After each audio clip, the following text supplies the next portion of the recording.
Mesdames, Messieurs, bonsoir. C'est encore un bonheur de vous retrouver pour cette dernière sortie de la semaine. Nous aurons encore le bonheur de parler des problèmes qui nous concernent et qui vous concernent, vous qui nous recevez via le petit écran à la maison. Alors, deux sujets à l'ordre du jour. On va parler de notre environnement sociétal puisqu'on parlera de désinformation au Cameroun. Le constat s'impose de lui-même.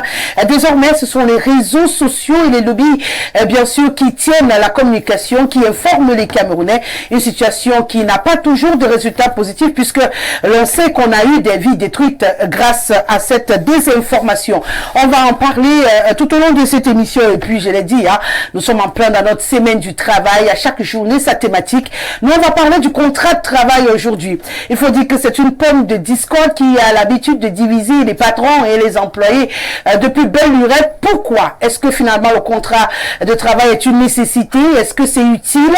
On a la chance d'avoir des personnes bien indiquées pour nous en toucher quelques mots ce soir. J'espère qu'on sortira d'ici beaucoup plus éclairés qu'en entrant bien sûr dans nos différents domiciles, parce que je sais qu'il y en a qui arrivent au pas de course pour mettre la télévision. N'oubliez pas, on met le maximum de volume, on réunit les voisins et puis on jette la télécommande. On va la chercher lorsqu'il sera minuit, d'accord? Alors une fois que c'est dit, je vous invite simplement à vous installer. Le temps d'un détour, on va accueillir le panel qui nous accompagne.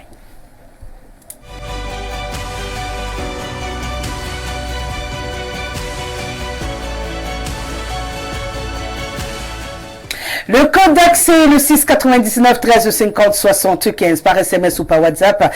N'hésitez surtout pas, on fait bon usage tout au long de cette émission et moi, du moins, du mieux que je pourrais, je rendrai solennellement toutes vos réactions. Dois-je encore vous rappeler que notre plateforme Facebook est également disponible. FOTV Cameroun, c'est pour vous, les amoureux des tabloïds, peu importe où vous trouvez, dans vos chambres, dans vos toilettes, dans vos bureaux, dans vos voitures, dans vos taxis. Bon, il faut quand même garer avant pour ceux qui conduisent, mais pour les autres qui sont des passagers, voilà, on met, et puis on met les écouteurs quand même pour ne pas gêner le voisin, même si je vous conseille d'inviter le voisin à regarder avec vous, et bien sûr jusqu'à 19h. Une fois que je l'ai dit, je suis en compagnie de Simon Mila, dois encore vous le présenter, ancien ministre du Travail au Cameroun, bien sûr militant cadre de l'Union des populations du Cameroun. Je dois ajouter mon père ancien d'église et tout le reste. Tout ça c'est vous, Tout ça c'est ça. C'est toujours un bonheur de vous accueillir sur ce plateau. Bienvenue. Oui. Ancien partout, quoi. Oui. Et présent aujourd'hui ici. Ça c'est clair. Et il paraît qu'on vous doit notre code du travail. C'est ce que les Camerounais disent. Donc je crois qu'avec vous aujourd'hui, on va encore être un peu plus éclairé. Vous voyez, je disais tout à l'heure, il y en a qui ont dit qu'ils ont mis sur silencieux. D'accord. Mais ça sonne quand même sur silencieux, quoi. Non, merci beaucoup Rosalie. Je salue tout le monde, surtout ceux qui nous reçoivent chez eux. Et quand vous nous invitez, nous venons toujours en courant. Aujourd'hui, il n'y a pas eu tellement de retard parce que les embouteillages pour le week-end... Il n'y en a même pas. Non, il n'y a pas. C'est tableau plein. Oui. Donc, on va essayer de dire ce que nous savons, peut-être ce que nous avons vu, où on était acteur à un moment donné. Oui.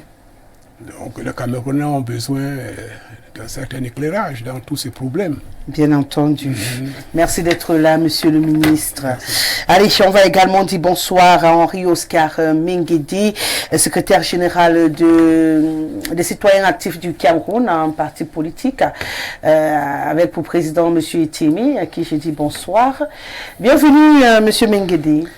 Bonsoir Rosalie, bonsoir à tous les copanélistes, bonsoir à vos téléspectateurs, bonsoir aux citoyens actifs du Cameroun, bonsoir aux citoyens camerounais, tout court, et puis particulièrement à ceux de mon petit village Nkolbega, perdu quelque part dans l'arrondissement d'Okola. Je vois que tout le monde développe cette habitude sur mes plateaux de saluer les membres de leur village. Bon oui, c'est toujours les élections comme ça. Non, en fait c'est pas par rapport aux élections. On ne voudrait pas rappeler parce que vous savez quand on va au village, nous sommes quelque part des ambassadeurs. Vous savez que de plus en plus les jeunes ont perdu l'habitude d'aller au village. Et pour ceux qui y vont encore, ils sont quelque part des ambassadeurs justement. De ceux-là qui restent au village. Ils disent toujours, allez leur dire que nous souffrons ici. Évidemment, ils souffrent. Vous retournerez leur dire que nous aussi on souffre ici. Bon, vous n'avez certainement pas les mêmes problèmes, même si vous avez des problèmes. Ouais, allez leur dire que nous aussi on souffre ici. Ce n'était qu'une phrase. Bienvenue. En tout cas, merci bien. Merci. C'est toujours un plaisir pour moi d'être sur votre plateau. C'est là qu'ils ont même le manioc derrière la maison. Le manioc, même au village, on achète le manioc. Ouais. J'ai décalé le dit que bon, d'accord. La souffrance, elle est collective. Il n'y a pas quelqu'un qui est épargné. Alors, Raphaël Ndougou, comment va Douala? Bienvenue. Merci Rosalie. Bonsoir aux co-discutants, bonsoir à l'équipe technique qui vous accompagne. Douala et sa chaleur, je dois vous dire donc que je suis à mes derniers moments de congé pour rejoindre Douala en fin de semaine et recommencer le travail. Je ne voudrais pas saluer les gens de Ngomzap aujourd'hui, mais je vais saluer plutôt quelqu'un du village de mon frère en face. Monsieur Simeyebe, bienvenue. Puisqu'il a parlé d'un Kolbega, c'est un fils de ce village-là. Il est ingénieur agroéconomiste. Voilà. Nous avons travaillé ensemble autrefois. Je le salue cordialement ce soir. Merci de m'avoir convié. Et bien sûr, le quatrième à qui je dis bonsoir avec beaucoup de bonheur, Thomas Massoka est avec nous. Il sera la voix de la société civile encore ce soir. Bienvenue Thomas. Merci Rosalie de me convier à cette élection intellectuelle audiovisuelle. Cette élection intellectuelle audiovisuelle. D'accord, j'ai cru que j'avais mal entendu. Non, j'ai bien entendu.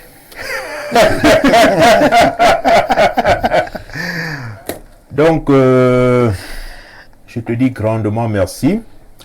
Et je tiens aussi à le réitérer à mes co-discutants. J'ai coutume de les titiller quand je suis... devant le petit écran. Devant le petit écran. J'espère que d'autres vont me titiller, mais de manière conviviale, comme j'ai coutume de le faire. Et je pense que je salue ma petite fille. Je suis grand-père depuis 2 jours. Et Laura Maria Juliette. Bon, elle est devant le petit écran avec ma fille. J'espère qu'elle regarde. Ça ne dépend que d'elle. Ah, la petite Sonia. La petite Sonia. Les petits Jordan, ils vont bien? Ils vont bien, Jordan et Junior. Ils sont des anciens. La grande famille Massoc se porte bien. Et je vais aussi rentrer dans mon grand village Ona, à moins de 30 km du barrage de Sonloulou. Je suis en train de faire une base solaire de ce côté-là.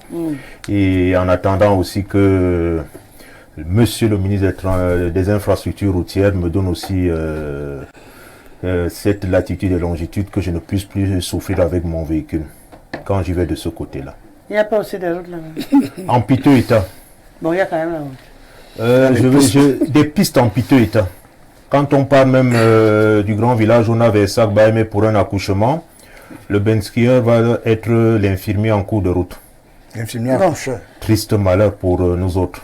Bon, monsieur le ministre Nganou Djoumessi, apparemment, il y a encore beaucoup de coins à inaugurer.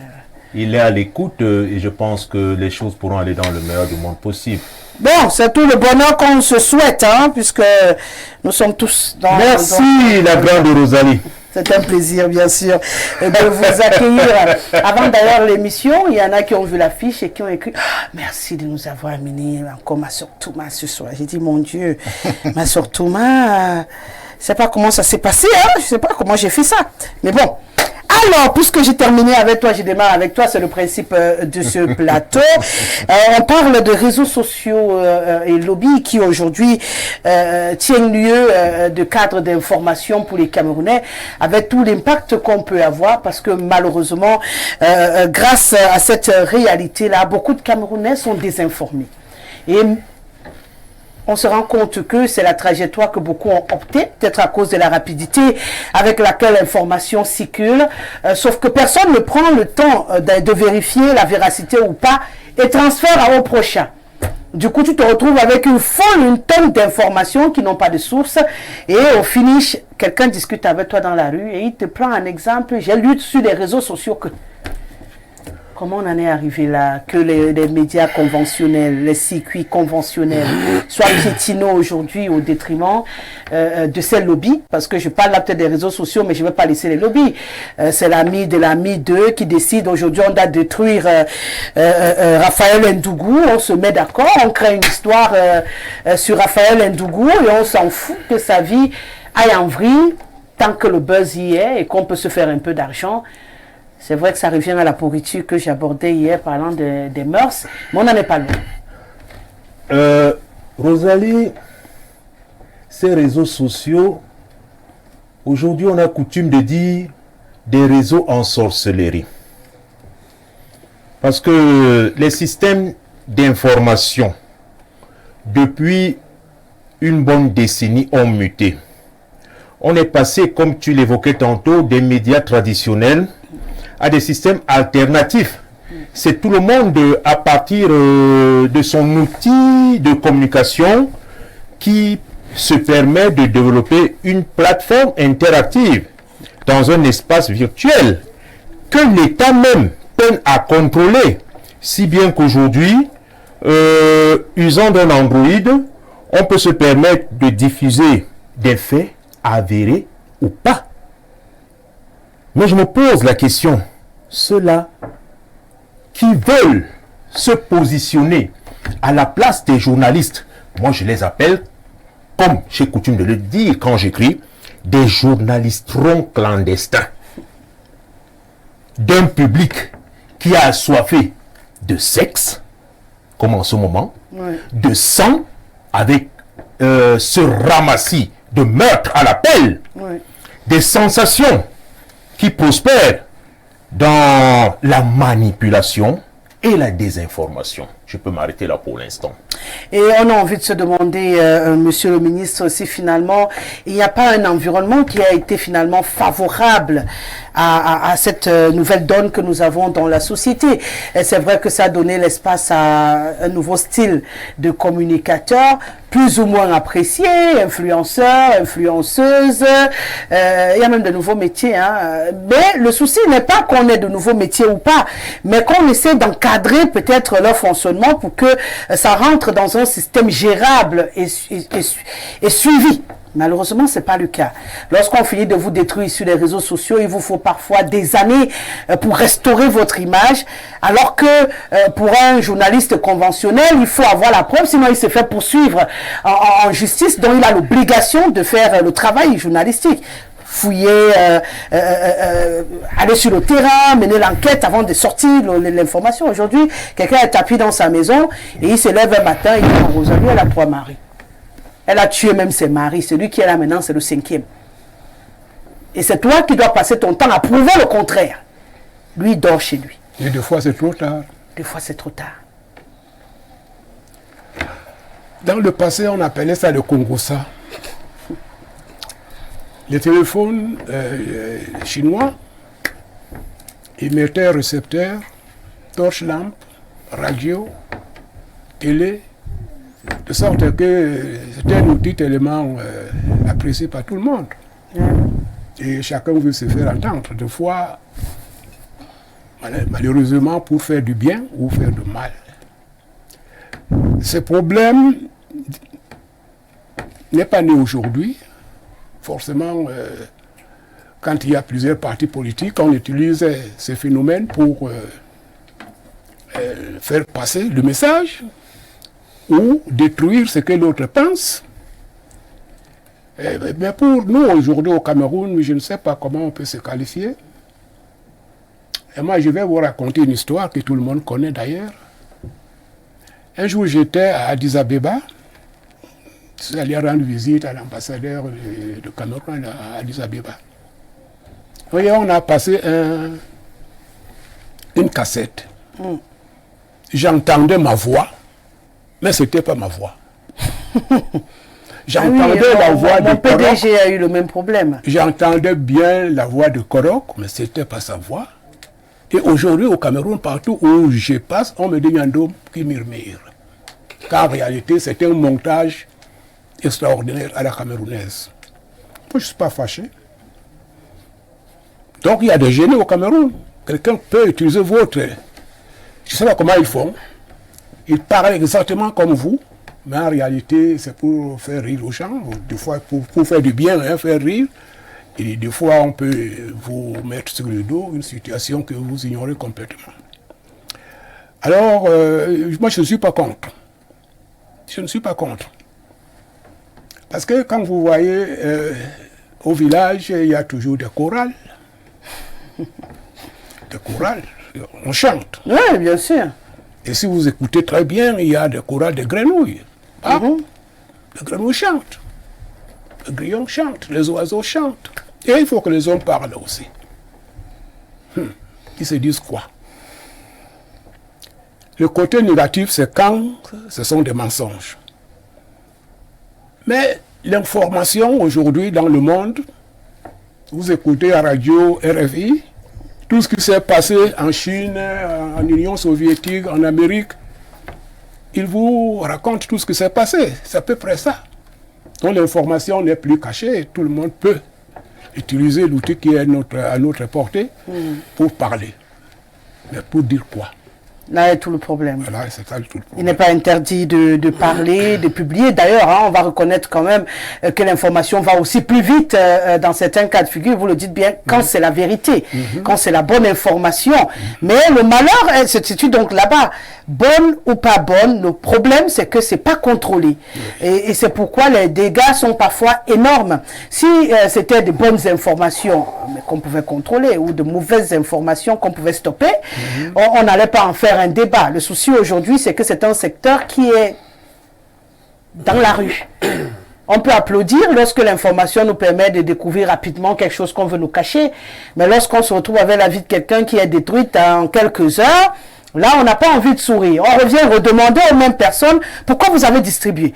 On oublie que quand il s'agit d'une information, par exemple, officielle qui a fuité d'un bureau, on prend plaisir à dire c'est sur les réseaux sociaux qu'on a découvert qu'on a nommé tel, c'est sur les réseaux sociaux qu'on a découvert. Mais le jour où on publie quelque chose qui n'est pas normal, là, oui, tout le monde monte au créneau pour dire non, pourquoi est-ce que vous publiez, pourquoi vous diffusez, pourquoi vous partagez. Je pense qu'il faudrait qu'on trouve peut-être un bon milieu à tout ça. Oui, Rosalie, il faut déjà dire que l'information, on a coutume de le dire, c'est le quatrième pouvoir. Ouais. Moi, j'aime bien dire le contre-pouvoir.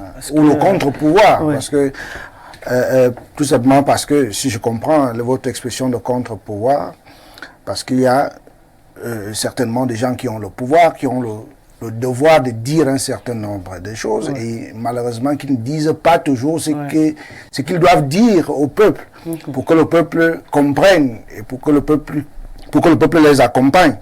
Ils omettent donc souvent, ils font de la rétention d'informations, et dans ce cas-là, malheureusement, et dans ce cas-là, le journaliste que vous êtes, ou l'agent d'information a le devoir, après enquête, donc de mettre sur la place publique la bonne et la vraie information. Mais vous avez choisi de titrer justement notre échange ce soir en parlant de désinformation. Ça veut dire que vous vous intéressez uniquement au côté négatif de la chose. De la chose. Cela va sans dire que nous reconnaissons tous qu'il y a des bonnes informations qu'il faut...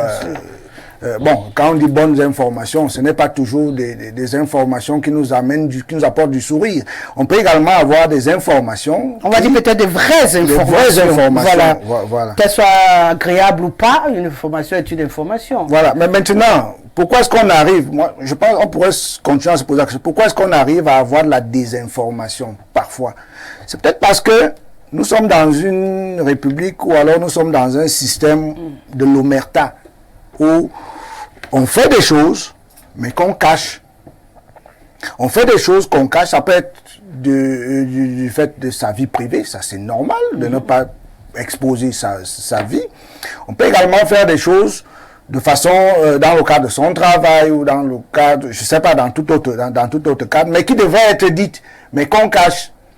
Et un jour ou l'autre, ça peut fuiter, puisque nous sommes des humains, nous partageons avec en communauté. Il peut nous arriver de partager une information avec quelqu'un qui nous est proche, et puis cette information finit par sortir. Elle peut être fausse, justement, mais vous avez le devoir, vous qui êtes pratiquement impliqué dans la gestion de cette information, de communiquer.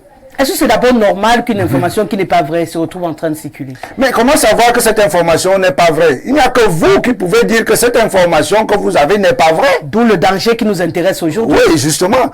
Vous avez donc l'obligation, lorsque dans le milieu de la presse, il y a généralement le droit de réponse quand quelqu'un estime que... Oui, mais le droit de réponse a ses règles. Il ne faudrait pas que tout le monde passe à employer cette phrase comme si tout le monde a le droit de faire de réponse. C'est pas vrai. En même temps, mais il faudrait peut-être qu'on y aille.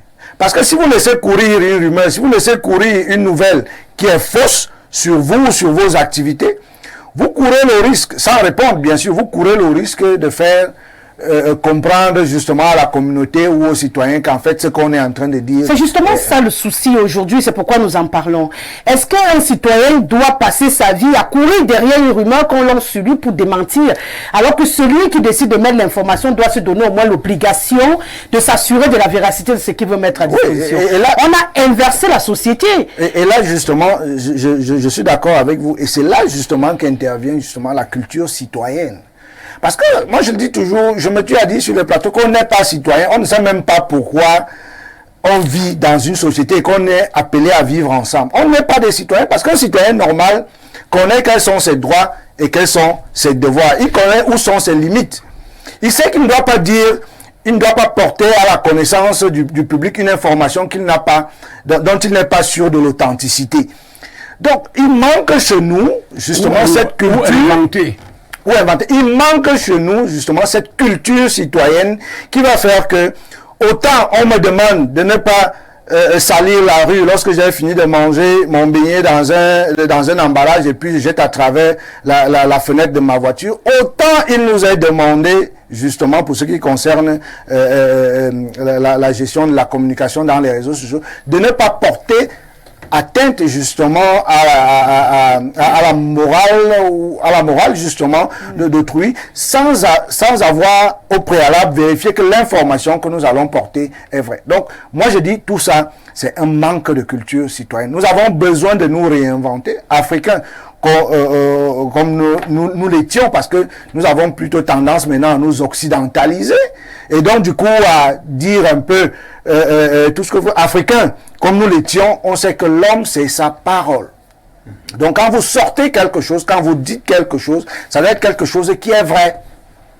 Et du coup si il vous arrive de dire, de passer un message qui se retrouve être quelque chose qui n'est pas vrai du tout, vous êtes appelé à vous amender justement face à la personne que vous avez fouée. Mais malheureusement, tout ça a disparu. Notre africanité a disparu. On est davantage occidentalisé. On fait des choses, on n'est même pas conscient que ce que je fais peut porter atteinte à une tierce personne. Et du coup, on ne sent pas qu'on est véritablement engagé, que notre responsabilité peut être engagée dans l'acte que nous posons. Mais les lois sont là. Malheureusement, elles ne sont pas aussi appliquées. Malheureusement aussi, on ne saurait les appliquer de façon vraiment très stricte parce qu'au départ, on n'a pas éduqué là-dessus. Ah, d'accord. On va parler de l'impunité tout à l'heure. Vous avez dit quelque chose qui marche un tout petit peu dans mon cerveau. Vous parlez que notre africanité, que peut-être on n'est pas conscient. Mais le souci aujourd'hui, Raphaël Ndougou, c'est justement qu'on a l'impression, quand je parlais de lobby et de lobbying aujourd'hui, c'est qu'il y a des personnes qui décident volontairement de publier des mensonges pour nuire. C'est-à-dire, c'est pas qu'on n'est pas conscient, c'est pas qu'on est africain et puis c'est les Européens qui font cela. Non, c'est qu'on est conscient que pour tel intérêt ou pas, il faut détruire tel. Alors on met sur pied cette stratégie de communication, on te détruit tranquillement. Donc je ne suis pas sûr que ce soit un problème des Africains qui sont... Je pense que ça devient une nouvelle habitude chez nous au Cameroun et peut-être dans d'autres pays où tuer l'autre d'une manière ou d'une autre, aider justement par cette mondialisation qui va très très vite, devient un jeu. Mais on n'imagine pas à quel point ça peut détruire quelqu'un. C'est ça qui est un peu choquant parce que pendant que tu es derrière ton clavier et que tu as fini de taper, tu ne te rends pas compte de l'impact plus tard sur la vie de celui... Bon, c'est vrai que l'idée est de détruire aussi. Si on veut te détruire, comment on va penser à ce que tu vas ressentir? Rosalie, c'est vrai qu'on est un continent. Si le président l'a vu lui-même, l'a encore rappelé il n'y a pas longtemps. Parce qu'en fait, je suis quelqu'un qui pense que le journaliste, votre corporation, vous avez véritablement beaucoup de problèmes pour pouvoir donner l'information parce que j'ai envie de croire qu'on a clôturalisé votre métier. Non, c'est la vérité. Ne sais même pas de quoi, c'est la vérité. De le confirmer parce que nous sommes censés être riches, mais nous sommes pauvres. Il n'est pas normal pour un journaliste de ramper pour avoir la bonne information. on doit mettre l'information au journaliste qui va, lui, à son tour, rendre public. Je prends par exemple, ce n'est pas l'opposé de ça aujourd'hui, mais je prends l'exemple de l'aide que l'État donne à la communication, par exemple privée. Je ne sais même pas si ça peut résoudre les problèmes dont les journalistes font face. Et à partir de là, quand la presse est clochardisée, vous voyez donc que le lobby prend la possession de la presse. Puisque vous voulez vivre, vous avez certainement vos employés. Si vous êtes par exemple une presse écrite, et donc vous êtes obligé de, peut-être pas obligé, mais vous êtes soumis à cela. C'est-à-dire que lorsqu'on vous dit, dites que Rosalie n'est pas belle. Ça va même, c'est rien. Justement, mais les téléspectateurs savent que vous êtes belle. Alors, à ce niveau-là... Donc vous le confirmez alors? Mais tout le monde le sait, c'est plus un secret. Mais tout le monde sait donc que Rosalie est belle, mais on demande à un individu d'épée d'écrire que Rosalie est laide, que ceci, comme vous avez si bien dit, après avoir 3 maris. C'est là tout le problème. Je crois que bientôt vous allez célébrer, il y a souvent votre journée de la presse là, c'est plutôt, je crois, c'est en mai. Le 3 mai. N'est-ce pas? Donc ce qui veut dire quoi? Ce qui veut dire que on peut comprendre, mais à un moment aussi, allons-nous rentrer sur ce que Henri a évoqué sur l'africanité, ou alors le patriotisme, ou alors l'amour de son pays. Mais sauf que vous pouvez avoir l'amour de votre pays, si vous n'avez pas de quoi manger, comme on dit, le ventre affamé n'a plus d'oreille. Donc vous serez obligé de succomber à ça, c'est-à-dire de tomber à ce charme-là. Et cela est fait à dessein, justement par des personnalités même qui nous dirigent. Elles aiment ça. Voici un ancien ministre à côté de moi, je suis d'ailleurs content d'être à côté de lui. C'est-à-dire que lorsque votre image est positionnée comme étant un travailleur, un patriote, un groupe dit, mais attendez, pourquoi est-ce que Excellence Simon Bila doit être bien vu? Vous avez reconnu tout à l'heure qu'il est le père du Code du travail. On dit non, comment? Vous savez que dans son village, on commence à écrire des choses et le Camerounais qui lit, et même les plus haut placés sont sensibles lorsqu'une titraille sort là. Je dis n'importe quoi, hein? Vous savez que je travaille au port. Le personnel du port s'écrit au chef de l'État. Donc on dit, le personnel du port de Douala a fait un mémorandum au chef de l'État. Ah oui, j'ai même suivi cette actualité aussi récemment, que vous dites que vous allez chasser Sirius. Tout à l'heure, donc, Henri parlait de droit de réponse. Lorsque nous l'entendons, nous, le personnel, et de surcroît, je suis délégué du personnel, nous disons non, je suis personnel, je ne me reconnais pas dans ce mémorandum-là. Nous avons pris le BIC pour écrire au DP. Première heure, pour ne pas le nommer. Ce que vous avez dit là, nous, on ne reconnaît pas ça. Si vous parlez des techniques ou bien du déficit managérial du DG, il faut bien que vous le dites vous-même par vos propres mots. N'allez pas vous cacher pour dire que le personnel... Après votre investigation. Et le personnel, donc, on dit, si le personnel a un problème, il y a un cadre, il y a des cadres justement de dialogue qui ont été mis en place par l'entreprise. C'est-à-dire que le travailleur X a un souci avec certains avantages. Il écrit au patronat et donne la copie à son délégué du personnel que je suis. Et lorsque nous nous retrouvons sur la plateforme ou alors sur la table de concertation qu'a mis en place notre patron via son directeur des ressources humaines, on dit le travail il a tel problème. Est-ce que vous avez là le retour de ce problème? Qu'est-ce qu'il faut pour le régler? Donc il y a des cadres de négociation. D'ailleurs, la fête du travail arrive bientôt où on vous dit qu'il faut que nous ayons un dialogue constructif.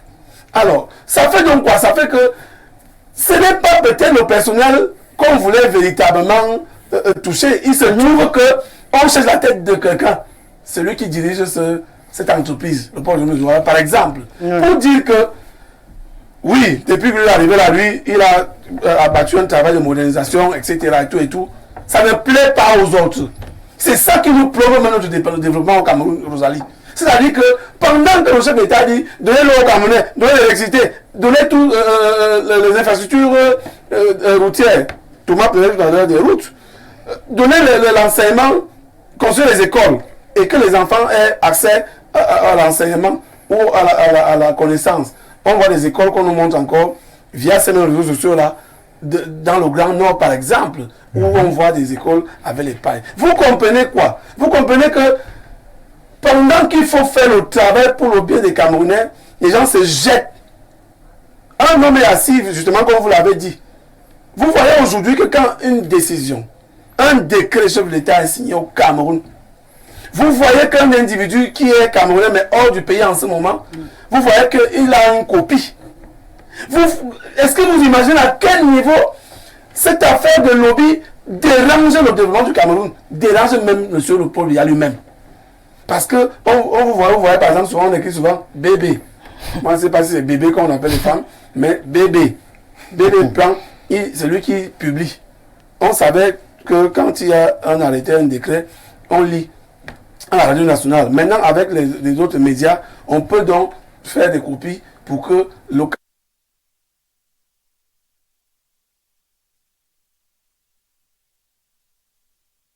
nos grands patrons là, ils peuvent faire ça. Et c'est eux qui alimentent donc. Si on venait à donner véritablement les moyens qu'il faut à la presse, par exemple privée, on dit l'aide publique, c'est quoi la communication privée de ce genre-là. Je peux me tromper sur la phrase, mais c'est quelque chose de ce genre. Allons voir combien ça coûte ici. On a souvent fait des comparaisons avec les autres pays. Cela démontre donc que une fois vous êtes conscientisé, on vous appelle donc Rosalie DPX, DP de tel journal, ou alors responsable à Info Télévision. Ouvrez le débat sur X, Y, et puis voilà, tous les jouets. Non, il faut revenir véritablement sur les bonnes bases. La solution passerait donc par quoi? La solution, c'est quoi? C'est que les personnalités arrêtent d'utiliser les médias contre comme étant l'arme pour détruire leurs camarades, leurs collègues, etc. Et c'est encore plus facile avec les réseaux sociaux. Le maçon est jugé au pied du mur. Ouais. Lorsque quelqu'un fait bien, Monsieur Dieudonné fait bien parce qu'on a vu comment il a commencé avec ses éditions, etc. Tout le monde voit, tout le monde sait que Info Matin Météo est basé à Dakar, c'est depuis des années. Donc on a vu comment il est allé Crescendo. Qu'est-ce qui se passe donc? Est-ce qu'on a besoin de tirer sur lui? Est-ce qu'on a besoin d'aller demander à l'autre écrit que non, Dieudonné a des amis et donc ce sont ces amis-là qui financent? Je dis c'est partout. Il n'y a pas une seule entreprise ou alors une corporation qui en reste. On utilise la presse pour flinguer. Aujourd'hui même, on ne va même plus acheter ça dans les kiosques. Vous voyez qu'il suffit de publier dans les réseaux sociaux là. Et puis quand vous faites la revue de presse, tout le monde est au parfum. Puisqu'on aime bien regarder les revues de presse ici. On sait que 6h45 par là, il y a la revue de presse. On sait qu'à 10h, il y a la revue de presse. Les gens regardent. Et puis hop, on dit quoi? On a dit que tel a fait ci, tel a fait ça. Moi je pense donc que au lieu que les gens fassent ce type de travail, ils doivent rester focus sur ce pourquoi le chef de l'État les a nommés. Pour dire, faites le travail pour les Camerounais. Et quand le travail est bien fait, le maçon sera jugé au pied du mur. Peut-être qu'on trouvera des solutions dans de ces 4 matins. Parce que c'est difficile. Quand on sait dans quelles conditions vous travaillez, vous allez souvent dans des ministères, des sociétés. Pour avoir l'information que vous devez rendre publique, c'est difficile. On fait ça exprès. Donc on ne doit pas, ces fameux lobbies-là, ne doivent pas embrigader toute une presse que j'estime jusqu'à présent responsable dans notre pays. Oui, je voudrais, Rosalie, avec ta permission, rebondir justement sur la question des lobbies. Je voudrais dire que n'oublions pas que nous sommes à une période cruciale justement de l'avenir de ce pays, parce que nous sommes à une fin de règne. Nous sommes à une fin de règne, et du coup, cette fin de règne aiguise, quoi qu'on veuille, aiguise des appétits justement de ceux-là qui espèrent remplacer celui qui est là depuis 40 ans. Et là, ils vont user justement de tout ce qu'ils ont comme moyens, et parfois même des moyens légaux de l'État, pour pouvoir nuire justement à ceux qu'ils considèrent comme des adversaires. Je ne me fais pas l'avocat d'un parti politique sur ce plateau, mais il y a un débat qui a cours actuellement avec le parti frère PCRN. Nous voyons tous comment est-ce que ce parti est torpillé et où sont justement impliqués certains responsables de l'administration camerounaise. À tort ou à raison, qui pense que justement le leader de ce parti, parce qu'il a des ambitions politique en vue de la présidentielle en 2025, il est temps de le torpiller, il est temps de le tordre pour qu'il ne puisse pas participer à ces élections-là. C'est malsain, c'est justement, ça fait partie. Quand vous suivez tout ce qu'il y a sur les réseaux sociaux actuellement, on fait tout justement pour empêcher le président de ces jeunes partis politiques très dynamiques, justement de le dépouiller de cet appareil qui peut lui permettre justement de pouvoir prétendre participer aux élections. Mais le souci est que si ça ne concernait que les politiciens, on allait comprendre que vous faites vos guéguerres. Oui. Mais le souci c'est qu'on a des citoyens lambda, on a des chefs d'entreprise, on a des qui sont victimes des mêmes procédés. C'est à ce niveau que ça devient un problème. C'est parce que si vous faites des bagarres politiques, déjà c'est un milieu un peu sale, on peut se dire que bon, on est dans un monde où ce sont les intérêts. Malheureusement, nous vivons dans un monde où nous sommes obligés d'avoir des relations interpersonnelles. Et ça ne peut pas. Les relations n'ont jamais été un problème. Ces relations génèrent des intérêts, de mon point de vue, ça génère des intérêts. Je serai en relation avec Raphaël parce que j'imagine qu'on peut traiter telle ou telle chose. Et le jour où je ne suis plus content de la façon dont nous traitons, alors je vais fabriquer quelque chose pour détruire son image, pour que moi je sois mieux vu, ainsi de suite. Donc, malheureusement, c'est difficile de vivre sans ça, à l'ère de la mondialisation, surtout que nous n'avons pas été véritablement préparés à ça. Moi, c'est ce que je pense. Donc, on doit s'habituer désormais à vivre avec ces coups de latte, je ne voudrais pas dire qu'on doit... des informations sans rien faire. Non, je ne dis pas qu'on doit vivre avec ça sans rien faire. Je dis encore qu'il y a lieu de revenir justement dans les fondamentaux de l'éducation. Il faut rééduquer le Camerounais à la citoyenneté, quels sont ses droits, à quoi est-ce qu'il a droit, quelles sont les limites de sa liberté, et ainsi de suite. Sur ce plan-là, je crois que on pourra, mais ça va prendre peut-être du temps, surtout si ceux qui gouvernent ne se rendent pas compte qu'il y a véritablement péril en la demeure et qu'il faille forcément faire quelque chose. Je crois que ce sera encore très très difficile pour nous. Non, mais je pense que des informations, ce n'est pas parce qu'on n'est pas bien formé. Hein. On veut. Oui, là, on a l'information, mais il veut les thèses et les antithèses. Je suis d'accord. C'est là la situation. Ceux qui peuvent inventer des histoires, ce sont des grands intellectuels. Oui. Ils savent pourquoi ils inventent.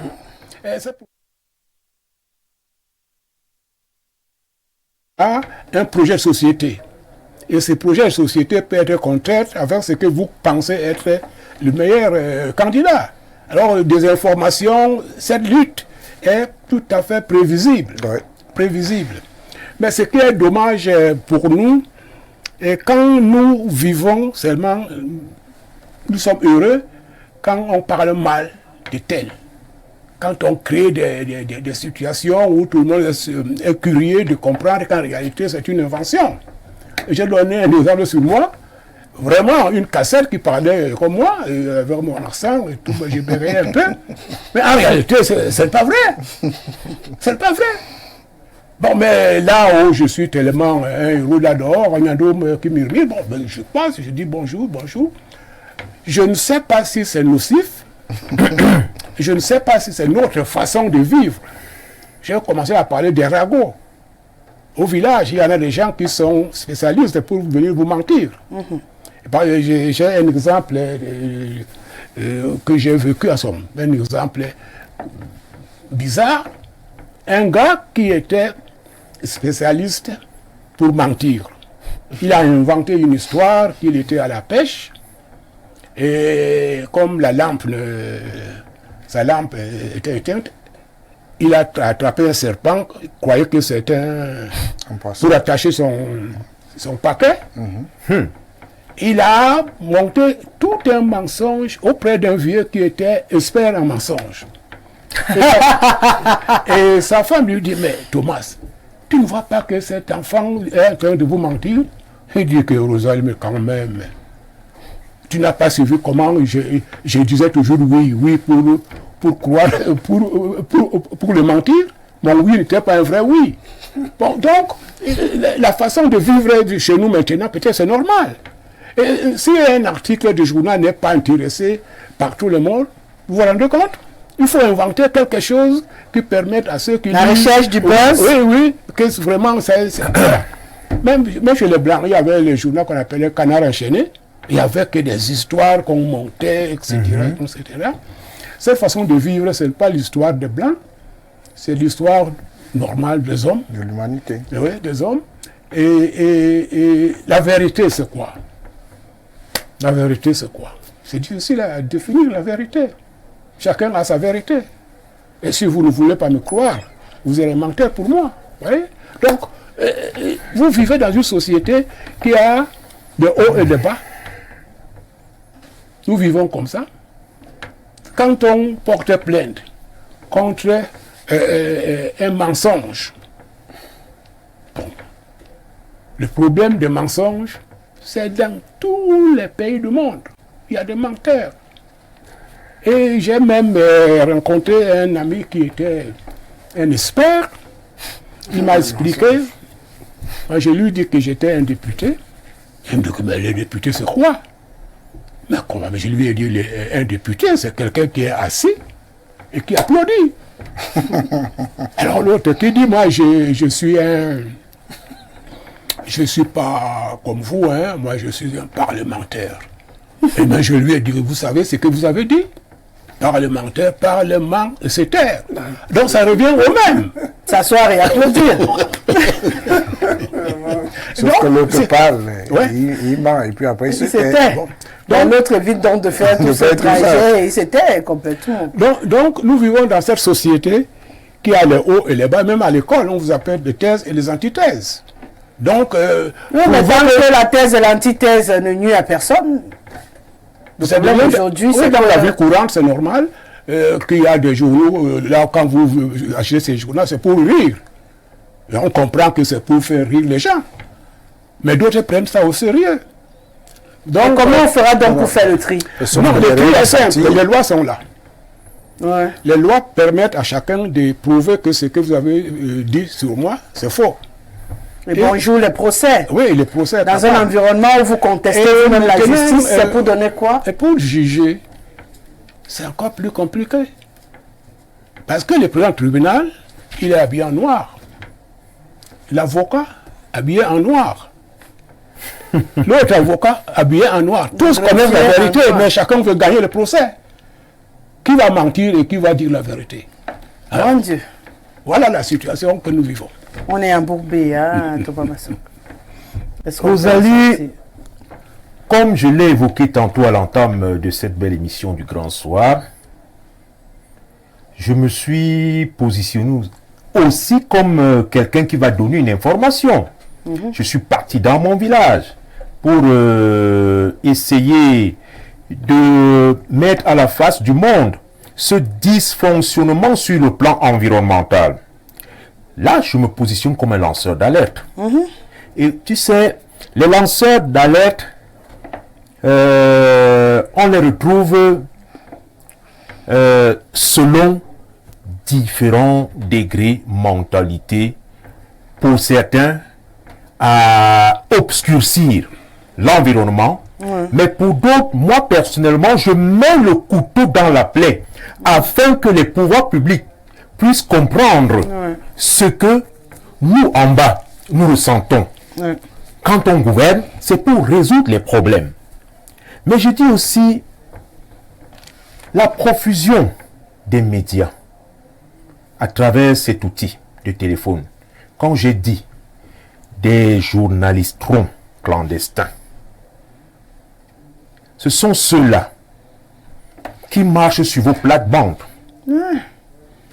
Parce que, à une certaine époque, on n'avait que la chaîne nationale, où tout le monde était concentré, de jour comme de nuit.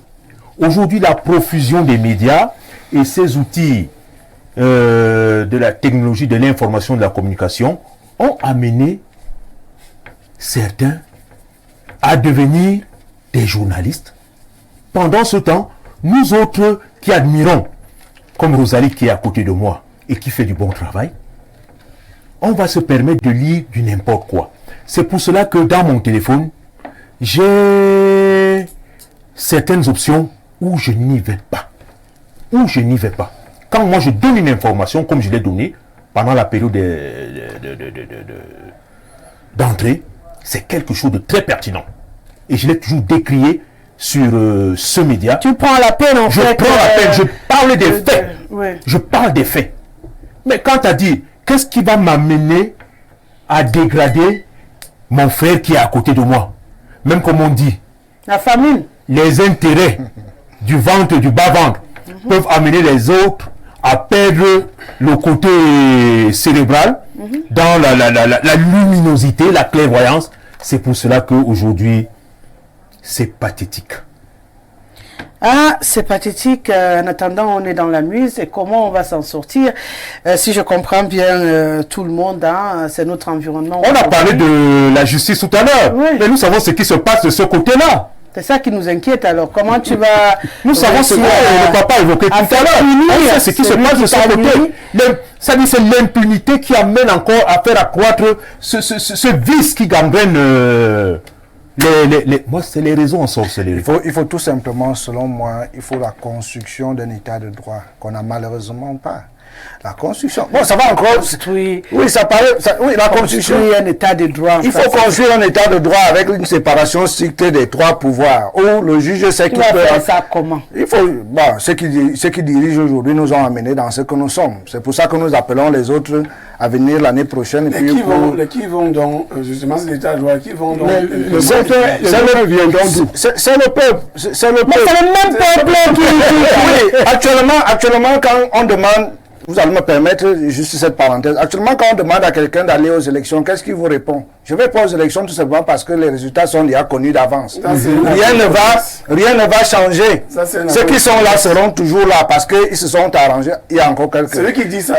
Cette semaine, on a encore pris quelqu'un dans un département en train de fabriquer les cartes nationales d'identité, les cartes d'électeurs. Allez-y savoir pourquoi. Vous savez, tout ça, pendant que tout le monde est en train de faire un effort pour conscientiser les populations camerounaises à devenir des citoyens pour aller au vote et faire leur devoir citoyen. Il y a des gens tapis dans l'ombre qui sont en train de faire un travail concret pour saper justement tout le travail qui est en train d'être fait et pour amener les gens à dire que finalement on avait raison, que ça ne sert à rien d'aller aux élections. Les voilà qui sont déjà en train de fabriquer leurs choses. On parlait de quel intérêt ils auraient à faire ce que vous demandez. Le peuple... On ne va pas discuter tout de suite. Lui-même a dit que ces gens-là veulent avoir le pouvoir. Ils veulent, comme nous sommes en fin de règne, donc les gens qui se forment par petits groupes veulent avoir le pouvoir. Ils auront lequel temps pour construire l'état de droit, alors qu'eux-mêmes, ils ne sont pas à même de... Non, ils ne veulent même pas. Non, Raphaël, ce que je veux dire, c'est que c'est le peuple. Il faudrait qu'on revienne à ce que le peuple se rende compte qu'en fait... Vous et moi. Hein. Oui, justement. Et avec les journalistes aussi. Je suis d'accord, mais tout le monde, tous les Camerounais ne font pas partie du peuple. Je suis désolé. Ah bon? Le peuple, c'est celui... Oui. Au Cameroun, on a des populations, on n'a pas de citoyens. Ah, et c'est les citoyens qui constituent le peuple. On n'a pas de citoyens chez nous, je suis désolé. Pour être citoyen, il faut bien savoir comment les citoyens qui posent des questions. Oui, on peut être citoyen. Je vous laisse vous poser un peu. Je vous écoute un peu. Le citoyen sait s'engager, il sait ce qui est bon pour lui et ce qui n'est pas, ce qui est permis et ce qui est interdit. Il sait ce qu'il doit faire pour participer à la vie, à la gestion de la société. Mais aujourd'hui, vous avez combien de Camerounais qui participent à la gestion des affaires publiques? Ils ne sont pas nombreux. Vous êtes d'accord avec moi, ils ne sont pas nombreux. Tout le monde vous dit, je ne fais pas la politique parce qu'on pense que faire la politique, c'est ce que vos amis Raphaël nous ont démontré aux populations camerounaises, c'est mentir, piller, voler. C'est ça, justement, l'image que les Camerounais ont de la politique. Quand vous entendez quelqu'un vous dire « je ne fais pas la politique parce que je vais voir mes enfants grandir », c'est parce qu'il a peur. Il se dit que s'il s'engage, justement, à faire de la politique, s'il s'engage à s'intéresser, justement, à la gestion des affaires publiques, il y a de fortes chances qu'il soit inquiété et que, du jour au lendemain, qu'il sorte et qu'il ne rentre pas le soir parce qu'il aura inquiété les intérêts de certaines personnes qui sont au pouvoir actuellement. Malheureusement, c'est ça. Donc, il faut construire, je le dis et je le dis toujours, il faut construire la citoyenneté. En construisant la citoyenneté, on va construire l'état de droit qui va justement nous permettre... Je vous donne gratuitement une minute parce que vous m'avez bouffé pour rien. Je vous donne maintenant 1 minute. Concrètement, on fait ça comment? C'est ce que j'attendais là depuis. Mais, Madame Guesseré, concrètement, c'est quoi? C'est l'éducation. On éduque comment?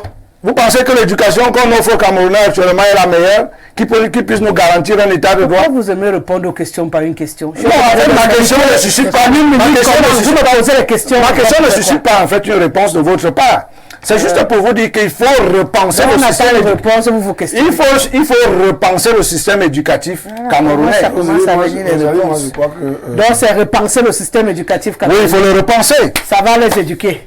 Il faut le repenser. Rosalie, je pense que Harry dérange un peu. Pourquoi? Je vais dire pourquoi. Tout à l'heure, il a reconnu que ces groupes qui se forment, je le répète, ce sont ces mots, hein, c'est au vu de la fin de règne. Ça veut dire qu'on dit quoi? Si on devait repenser l'éducation, vous et moi devons rentrer à l'école. Non, là, c'est qui ont le pouvoir, parce que c'est là que tout le monde peut le penser. Permettez, hein. Vous avez dit par exemple que quelqu'un ne veut pas aller voter parce qu'il estime que le résultat est connu. Oui. Nous, qui prenons la parole publique là, on a même de dire à ces gens-là, arrêtez de dire ce genre de choses. Non, je suis content que c'est... Rassurez-vous que... Mais ils sont très peu nombreux, ceux qui ont cette attitude dans votre parti, ils sont très peu nombreux. Il ne s'agit pas de ça. Le Cameroun lui avance, nous aussi on doit avancer. Vous allez dans un bureau de vote X, et dans ce bureau de vote là, vous votez, vous vous rassurez qu'effectivement, vous avez rempli toutes les formalités, à savoir signer. Vous vous rassurez également que Thomas qui vient voter là, j'ai vu son nom sur la liste. Parce qu'il se trouve que nous voulons toujours critiquer, nous voulons toujours perdre parfois que tout se passe mal. Effectivement, je suis en train de dire, parler de la désinformation et des lobbies. Mais à la vérité, nous avons la solution en main. Si on parle des citoyens, je suis d'accord avec vous sur ce plan, sur ce point, ça dit qu'il y a la population, il y a les citoyens. Je suis d'accord. Mais maintenant, comment on fait? On doit dire aux citoyens en âge de voter. Je m'avais dit, j'ai envoyé ma fille s'inscrire il y a 5 jours ou une semaine à Douala là-bas. C'est le SDF qui a conduit, qui est venu avec les cas. Je vais vous arrêter. C'est pour dire quoi? Vous allez entendre ce maintenant avant que vous ne m'arrêtez. Pour revenir sur cette affaire de lobbying, parce que moi, de lobby, les lobbies au Cameroun plombent le développement de notre pays. Et ce n'est pas vous et moi qui faisons les lobbies. Ce sont les grands patrons là qui font les lobbies. C'est vous qui êtes au pouvoir qui faites les lobbies. Vous et moi ne sommes pas au pouvoir. Vous dites vous là quoi? Non, vous êtes pas du RDPC. Vous entendez comment ils dénoncent ça, non? Je sais, c'est peut-être que vous êtes un progressiste, je suis d'accord, je suis à l'aise de discuter avec vous. Par moment même, on vous nomme à un endroit, on vous met des bâtons dans les roues en faisant quoi? En vous affectant ou en vous permettant, en nommant quelqu'un qui va venir vous déranger votre travail. Parce que la personne qui vient de déranger votre travail est dans le lobby adverse. Je parle sur le contrôle d'un ancien ministre. Non, ça existe dans tout le pays. La FECAFOOT nous édifie actuellement. Ça c'est autre chose. Donc je dis que la FECAFOOT ce n'est pas pour développer le pays, non. On parle même des ministères sectoriels de notre gouvernement. On vous met quelqu'un là. Je ne sais pas tout moi, secrétaire général, directeur X ou Y. Parfois vous dites telle chose, il dit le contraire. Donc le lobby, il faut en parler avec la dernière énergie parce que vous pouvez arriver au pouvoir demain, votre parti politique. Et vous êtes victime de ça. Or, si vous avez vu comment le pied, c'est pas mordu au pied de votre voisin ou de votre vis-à-vis, vous devez vous méfier quand vous marchez. Ça veut donc dire quoi? Ça veut dire que ne prenons pas ça à la légère. C'est dont nous parlons. Mettons du sérieux là-dessus parce que le Cameroun restera avec les Camerounais qui sont là. Lorsque n'importe qui viendra au pouvoir, il faut véritablement casser. Les réseaux, c'est... Actuellement, là, on va peut-être se retrouver un jour. Et je vais sortir totalement par là pour dire que quand vous voyez la vipère qui va mettre bas en grimpant sur l'arbre, actuellement, même le président Paul-Biya ne fait plus confiance, même à ces gens-là. Pour la simple raison que ce n'est pas ce qu'il attendait d'eux. Oui, beaucoup de gens vont me dire pourquoi il ne change pas. La force qu'il avait il y a 30 ans n'est plus la même aujourd'hui. Merci de le reconnaître. Donc, la vérité, c'est quoi? La vérité, c'est que quand la vipère le fait, parce que même ces petits là, on appelle ça quoi les vipéros? Les vipéros. Les petits, c'est pas là.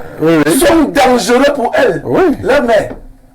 Est-ce qu'on se comprend sur ce parti? C'est une très belle image. Donc, on nous dit donc que les lobbies qui nous plombent, qui clochardisent la presse, qui ne veulent même pas que la presse ait ce qu'elle doit avoir, utilisent la même presse quand ils veulent s'en servir Et puis, si la peste tourne mal, Martinez aura la morgue, alors c'est un problème. Et là, comme je suis proche des hommes de médias depuis très fort longtemps, je voudrais dire à nos amis là, oui, on peut aussi rester soi-même citoyen, même si on a faim. C'est vrai aussi que quand on a des enfants qui ont faim, c'est un problème. Oui. Vous n'êtes pas d'accord? Non, je suis d'accord, mais je suis inquiet. Pourquoi? Parce que l'exemple de la mère vipère qui donne les enfants, et elle-même, elle fuit. Alors, à l'heure actuelle, qui est la vipère qui donne les enfants? Mais c'est le président de la République. C'est la vérité. Le président de la République, la mère vipère. Alors, c'est vous qui l'accusez, hein? Je dis que non, c'est pas que j'ai dit que il ne fait plus confiance. Non, écoutez bien. Comment on fait? Non, écoutez bien. C'est bien beau de donner des exemples. Oui. Si nous n'avons que des vipères sur le terrain, ça veut dire que... Tu n'es pas aussi un mauvais pas en même temps. Non, ça veut dire que les vipères vont nous mordre. Ben, à votre avis, on est dans quoi là maintenant? Non, moi je voulais... Vous ne sentez pas les morsures? Non, je voulais un peu voir la situation autrement. Tout le monde a un prénom. Donc nous sommes croyants. Dans la croyance, l'amour du prochain. L'amour du prochain, si elle était appliquée, ça veut dire que vous ne pouvez plus mentir contre votre voisin. Si nous sommes chrétiens et les meilleurs menteurs, bon, je crois que c'est la casquette d'ancienne d'église qui a pris le dessus. Hein? Nous servons qui maintenant? Moi, je pense que notre société a été... Il y a un blanc qui a écrit « Le Cameroun est mal parti ». Il a eu raison. Mal parti, je vais vous expliquer. Mal parti parce qu'on a donné le fonctionnaire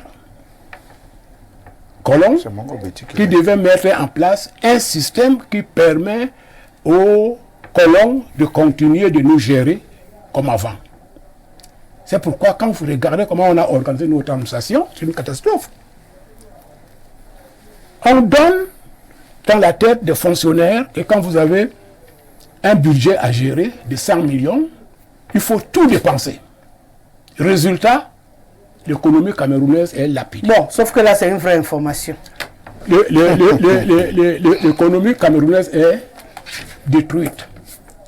Alors, quand on se donne maintenant des exemples de serpents et tout, je connais mon ami là qui parlait que quand on se noie, on se cramponne à tout, même à un serpent. Je ne sais pas s'il a été mordu ou non. Mais oui. C'est possible. Non, moi je pense que le Cameroun est malheureux aujourd'hui. Très, très malheureux. Nous sommes partis avec une formation qui nous a conduit directement la tête contre le mur. Je prends l'exemple de votre président du RDPC. Alors, vous n'allez pas nous dire qu'il est arrivé avec la volonté et puis non, le coup d'État l'a enfermé à étudier. J'ai mon analyse à moi. J'ai dit, j'ai suivi de très près. Quand il était Premier ministre, les 10 dernières années d'Ahidjo, il y a eu un changement extraordinaire au Cameroun. On a créé les sociétés parapubliques. Et tous les 2 ans, il y avait une décision présidentielle qui augmentait les salaires des Camerounais. Il y avait un ordre qui était donné de camerouniser la gestion de ces pays. Il y a même un Premier ministre qui a déclaré en Allemagne que le Cameroun n'est pas la chasse gardée de quelqu'un. C'était vraiment un départ nous avons accepté ce projet de société. Et comme on savait que ce type peut faire mieux, qu'est-ce qui s'est passé? Nous allons aborder ce problème. Le contrat de travail. C'est justement là où je voulais déjà entrer. Le contrat pour vous permettre donc d'aborder le contrat du travail. Alors, on a décidé qu'il y a la crise. Mais cette crise était orientée au Cameroun pour nous détruire systématiquement. Quand on a dévalué le franc CFA à 50%, ça veut dire que la dette extérieure a été multipliée fois. Bon, là, on est en train de s'éloigner de mon sujet. Non, le sujet camerounais part de loin. Pour qu'on en arrive, que nous ne pouvons plus nous reconnaître dans ce qu'on nous a désorientés. Oui, mais on le répète, mais comment on en sort? Moi, aujourd'hui, je suis au niveau... J'aimerais parler de comment on en sort. Moi, je suis dans un parti politique depuis quand j'étais dans le ventre de ma mère, semble-t-il. On a proposé l'union des populations du Cameroun. Pour nous, tout le monde, c'était tout le monde camerounais. Il n'y avait pas de grands ou de petits. Tout le monde devait former à construire ce pays. Et nous en avons, il y a eu des sacrifices. Nous avons l'indépendance. Nous avons la gestion de ces libertés où on ne se retrouve plus. À qui la faute? Et vous voyez maintenant, quand le colon a su que... Comment on en sort? Non, je dois gérer aussi le timing, monsieur le ministre. On va faire un résumé bref. Comment on s'en sort? Oui. J'allais dire, revoyons les projets de société qu'on a proposés aux Camerounais. Vous verrez lequel nous convient. D'accord. Donc, on regarde de nouveau vers les élections. Oui. On étudie les projets de société. Tu veux aussi une minute? Non, mais une minute. Je ne veux même pas aller loin. Vous allez pour en sortir. Je pense que vous, des médias traditionnels, vous savez, les lobbies, ils ont une force matérielle et financière à pervertir votre carrière professionnelle. Mais vous avez oublié une autre force, criminelle. Effectivement, papa. Si bien que, tant qu'ils seront toujours dans ce pouvoir, il ne sera pas difficile. On en reparlera toujours, les lobbies. Quand on dit le lobby juif, il est extrêmement puissant. Et d'autres à travers les réseaux sociaux. Mais c'est vous. La faute aussi vous revient. Qu'est-ce que l'on a encore? Non.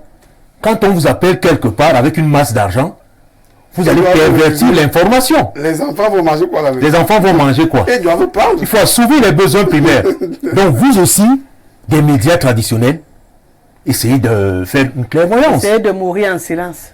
Et en je vous envoie pas vers la mort. Rejetez le gombo. Mais rejetons le gombo vivant. Et qui a déjà rejeté le gombo? Je n'en vois pas. On rejette, sauf qu'après on dort aussi. Et quand vous en prenez,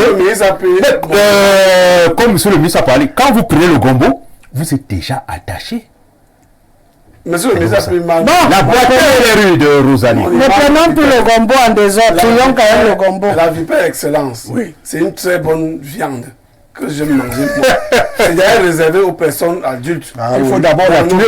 Il faut d'abord la tuer. C'est bien avant qu'on ne vous la donne. J'avais tué à l'époque et on m'a donné. Alors je voudrais indiquer que quand elle monte là, c'est parce que effectivement elle ressent à l'intérieur de son ventre que les gens qui sont dans mon ventre, c'est la guerre. Si je mets bas, pendant que je suis au sol, elles vont me finir. Je l'ai dit clairement que c'est la posture, à ma petite lecture que je vois aujourd'hui, que notre président de la République a. Parce que les groupes se sont formés autour de lui et c'est difficile maintenant pour lui de les maîtriser. Mais ce ne sont pas ces groupes. Je ne sais pas si lui me peut former. C'est ça qu'il dit en fait. Je ne sais pas s'il peut former autant de groupes. Parce que c'est bon de former un groupe et quand j'ai... Si c'est lui qui a formé tant de groupes, je n'ai pas dit que c'est lui qui a formé. C'est pas évident qu'on forme tant de groupes, mais sauf que là, on est en plein. À 40 ans, on peut en former. Bon, ce qui est sûr, qu'il en forme ou pas, c'est pas l'objet de notre débat ce soir. Si j'ai bien retenu tout ce que vous avez dit sur ce plateau aujourd'hui, c'est qu'on est dans une situation très compliquée et très complexe où la justice ne peut rien faire ou ne veut rien faire parce qu'ils sont en noir et que ils sont habitués à tronquer la vérité eux-mêmes et qu'on a également des gens qui utilisent ces systèmes-là pour nuire aux autres et qui ont le pouvoir, donc l'argent, comme il a dit. Et en face, on a justement des gens qui ont faim, qui sont parfois censés être le quatrième pouvoir, voire le contre-pouvoir, mais qui ont besoin de manger.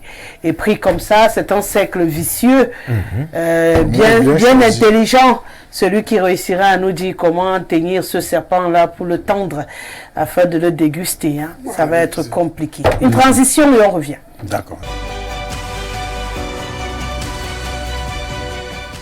Voilà, on va faire le bonheur de quelques Camerounais. C'est très compliqué depuis 3 jours déjà hein, avec ce téléphone. J'espère profiter du week-end pour lui donner un coup de neuf. Sinon, ça va être très difficile. Bonsoir, Madame Rosalie, à tout ton panel. Les réseaux sociaux ne sont pas seulement mauvais. Parfois, ils obligent les autres réseaux à nous donner la bonne information. Je prends l'exemple de l'accident de train des Écarts. Dans les réseaux sociaux, on nous avait parlé de quelques blessés, pas grave, et pas de morts. Après les images des réseaux sociaux, on nous a parlé de quelques morts. C'est Tufa depuis Mindon. Bonsoir au studio, bonne émission. Que voulez-vous quand les autorités ne veulent pas informer le public? Les réseaux sociaux et les lobbies deviennent nos sources d'informations qui ne disent pas que du mensonge, mais parfois les vérités et les rumeurs sont fondées dans notre pays, donc on est déjà habitué. JP Niam depuis Yaoundé. Bonsoir à vous sur le plateau. Les réseaux sociaux aujourd'hui sont les voies de canal où l'on passerait rapidement les informations. Mais le problème, c'est celui de la fiabilité de l'information. Il faut reconnaître que certaines informations sont polluées et déformées. De toute façon, nous, en tant que bénéficiaires, nous devons toujours prendre du temps. La fuite des informations. C'est Vincent Ateba. C'est ce temps qu'on ne prend pas souvent. Hein. Dès qu'on reçoit, là, je fais un clin d'œil à Lemdio, il est champion en titre. Parfois, je lui demande, ben, c'est quoi ton affaire? Tout ce que tu reçois, tu balances aux gens. Trie. Essaye de vérifier. T'es pas une caisse de résonance. La tête aussi, ça marche. Hein. Tout ce que je reçois, je publie pas. Je transfère pas. Hein? Oh là là. Bonsoir Rosalie, à tout le panel très grand ce soir à Thomas. Que je vois pour la première fois. La désinformation nous vient souvent des médias et nous au quartier, on traite ça comme on peut. Monaco, depuis Kribi, qui nous écrit. Tata, bonjour. Merci beaucoup pour ce thème.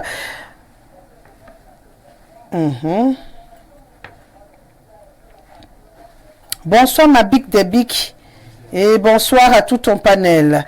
Pourquoi certains aiment souvent verser dans la distraction? La beauté...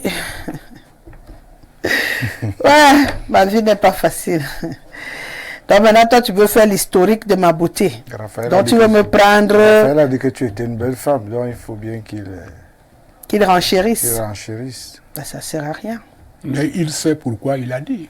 Qui est Raphaël? Oui, il faut lui demander pourquoi il a dit. Bon, c'est pas l'objet du débat. Qu'est-ce que vous en pensez? René, on vous aide, René Dumont, c'est lui qui disait que l'Afrique est mal partie. Bonsoir Madame Rosalie, le riche panel, je salue mon grand que j'admire beaucoup, j'ai nommé Thomas Massok. Bonsoir papa, je vous suis depuis au grand soir avec des messages poignants, si les Camerounais pouvaient le comprendre. Sois béni. Maître Motou Jacques qui nous écrit. Merci. Voilà, bonsoir Rosalie, dites à la télévision camerounaise de nous montrer bien notre président pendant la fête du 20 mai et nous reviendrons aux réseaux sociaux après. Godefa depuis Berthois. J'ai dit qu'il y aura que quelques élus ce soir. Hein. On va poursuivre l'émission. A dit quand ça bloque, je souffle d'abord un tout petit peu. On va s'intéresser à présent à notre thème sur la fête du travail. Le 1er mai, c'est dans quelques jours. Plus précisément, mercredi. Oui. Voilà, mercredi prochain. Mercredi. Donc on a encore après 3 jours pour parler du 1er mai. Mais aujourd'hui, nous, on a choisi de parler du contrat de travail. On parlera du salaire lundi. Parce qu'il y en a qui m'ont demandé que depuis que tu pars, tu n'as pas encore abordé le salaire. On va parler du salaire lundi. Aujourd'hui, je parle du contrat de travail. Monsieur le ministre, aujourd'hui, j'ai envie de demander de prime d'abord, c'est la pomme de discorde, ça c'est clair. On peut pas titrer ça différemment. Utile, pas utile, nécessaire, pas nécessaire, le gré à gré, ça passe pas. Le contrat de travail pour les Camerounais aujourd'hui, c'est devenu un précieux sésame. Hein? On vous emploie, après on va te dire non, c'est oral, ça peut aussi être verbal, ou si ce n'est pas écrit. Et puis au moment des contentieux, on est perdu. Non, moi je pense que le contrat de travail devrait venir à la fin. Ce n'est pas le premier point. Le premier point, à mon avis, c'est d'abord les conventions collectives qui permettent un accord entre les travailleurs et les employeurs arbitré par l'État. Je croyais que ça avait été fait dans votre contrat, dans votre... Non, fait, c'est écrit. Mais est-ce que les conventions collectives sont respectées? Elles n'existent même plus. C'est là la catastrophe. D'accord. Quand il n'y a pas de convention collective, on va vous parler que l'employé et l'employeur peuvent s'entendre sur le prix, sur le salaire à payer. Ça, c'est une situation catastrophique. On a travaillé, j'ai voulu parler de l'histoire, comment on réfléchissait tous les ans, on augmentait le salaire des employés, il y avait des grilles de salaire. Il fallait d'abord des conventions collectives pour qu'on s'entende entre l'employeur et l'employé et parler des salaires éventuels, des catégories, etc. Ça n'existait plus. Il y a ce qui devrait exister, c'est la Commission nationale consultative du travail. Là, c'est un mot, on ne peut pas comprendre. Mais le contenu, dans cette convention, il devrait y avoir les représentants de l'Assemblée nationale, de la Cour suprême, du Sénat, les syndicats des travailleurs et les syndicats des patrons. S'il y avait cette convention, ils devraient s'occuper de réfléchir sur les grilles de salaire. Cette situation n'existait pas. Alors quand vous voulez parler de contrat de travail, c'est cette commission consultative qui devrait veiller à ce que les conventions signées entre les deux groupes soient respectées et appliquées. On a tout rasé et on a mis une fausse publicité. Quand vous voulez comprendre, prenez l'article 52 de ce code du travail. Vous verrez que ce qui est important dans un pays, c'est d'abord cette convention collective. Pourquoi on l'a effacée? Qui a effacé? On. Les conditionnalités des bailleurs de fonds. Parce que le patronat a porté plainte. C'est plaindre que les salaires sont très hauts au Cameroun. Et les bailleurs de fonds ont donné comme conditionnalité imposée à l'État de supprimer l'augmentation des salaires. Ils ont tout supprimé pour mettre rien que le SMIC. Le SMIC. Et le SMIC est la catégorie A, première catégorie, échelon A. Ça veut dire qu'on a ramené les Camerounais au niveau des esclaves qui n'avaient pas droit à un contrat de travail. Donc aujourd'hui, nous n'avons pas droit à un contrat de travail. Ce contrat se base sur quoi? Sur la volonté des étrangers qui vont vous payer ce qu'ils veulent. Donc, moi, je vous dis, quand un pays n'a pas respecté la valeur de ses compatriotes qui travaillent, qui vendent le fruit de leur front, ça veut dire que nous sommes au niveau de l'esclavage. Nous n'avons pas le droit de parler. Vous parlez de salaire, quel salaire? Donc, ça veut dire que si je vous suis, je suis avec vous, je ne vous retire pas la parole, monsieur le ministre. Donc, si je vous suis, parce que les Camerounais ont besoin de comprendre cette problématique aujourd'hui. Si je vous suis, au Cameroun aujourd'hui, quand on parle de contrat de travail, en fait, c'est du pipeau. Non, c'est rien. C'est du pipeau parce que la base des conventions qui devraient soutenir ce contrat de travail n'existe pas. N'existe pas. Donc, d'une manière comme d'une autre, c'est une affaire d'entente entre le patron et l'employé. Et ce qu'ils s'accordent, ils valident dans leur contrat. Oui. Et l'État ne peut pas protéger l'employeur après ou venir intervenir en cas de problème parce qu'il va s'appuyer sur ce qui a été arrangé dans le gré à gré. Mais je voulais dire que l'État n'existe plus. En ce moment-là. Non, l'État n'existe pas. On a donné aux employeurs le droit de faire de nous comme on faisait des esclaves. Vous voyez, quand vous parlez même d'affaires du travail, comment c'est parti? L'affaire du travail a une histoire. Après la révolution en Amérique, il y avait un groupe de chrétiens américains qui luttaient contre l'esclavage. Quand ils ont gagné, c'est là où l'on a inventé la possibilité de faire des contrats de travail pour permettre que celui qui travaille, on lui paie son salaire. Donc l'affaire du travail, c'est pour fêter cette idée d'avoir le salaire. Après l'esclavage, il faut que les travailleurs soient des responsables avec un grille de salaire suivi, avec une protection. Mais aujourd'hui, nos travailleurs sont complètement abandonnés et l'État n'a pas de moyens de vous aider. Pourquoi? Parce que ce sont des conditionnalités de bailleurs de fonds sur la base des prêts d'argent. Donc on est vendu. D'accord. Parler de contrat de travail, ça n'existe pas. Ça choque, hein? Bon, Oscar Menguédé, ça choque. Ça veut dire qu'en fait, on balade les Camerounais depuis belle lurette. Dans les entreprises, on dit qu'on a signé le contrat de travail. Si je suis le processus, en fait, le contrat de travail est inutile. Arrange-toi avec ton patron, vous gérez votre affaire. et chacun rentre dormir, parce qu'en fait, il n'y a personne pour vous sauver, quoi. Oui, vous avez dit que ça choque. Oui, ça choque pour ceux qui s'accrochaient dessus. Choque. Moi je l'avais un peu compris depuis. Du coup, je dis avec mon patron, ça marche, on est ensemble, ça marche pas, chacun prend sa route. Parce que finalement, les procès ne servent à rien, on tourne en rond. Si on n'est pas à l'aise ensemble, chacun se tire. Ça sert à rien de cohabiter et puis vous souffrez mutuellement, vous vous faites du mal mutuellement. En fait, c'est une politique que j'ai adoptée. quelque chose, s'il vous plaît. Mais le patronat a introduit que les travailleurs expatriés ont de vrais salaires, 2 mois de congé, billets d'avion payés et tout. Eux, ils ne souffrent pas. Ils gèrent les esclaves. D'accord. C'est vrai, Rosalie, vous avez dit tout à l'heure, ça choque. Et quand j'écoute le père Simon Mbila parler, lui qui est un ancien ministre du Travail, et donc qui a beaucoup d'expérience et qui parle d'autorité de la question. Ce qui me gêne un peu, c'est qu'on dise « on ». Bon, je comprends de sa posture qu'il dise « on », mais j'aurais bien aimé qu'il nous montre, mais justement, ceux-là qui sont responsables de la situation. Il a dit les bailleurs de fonds. Non, mais et puis, moi, Tu n'es pas d'accord avec... Les bailleurs, oui, justement, c'est là que je vais justement argumenter. Les bailleurs de fonds ont certes une responsabilité. Les bailleurs de fonds ont certes une responsabilité, mais la grosse responsabilité nous revient à nous. Encore une fois, on va revenir à ceux qui nous dirigent. Vous n'avez qu'à voir comment est-ce que, justement, le travail est organisé chez nous. Ceux qui sont les patrons, DG, ministres, je ne sais pas moi, directeurs et autres, voyez les avantages qu'ils ont et voyez ce que le reste, qui justement le père Simon Mbila appelle les esclaves.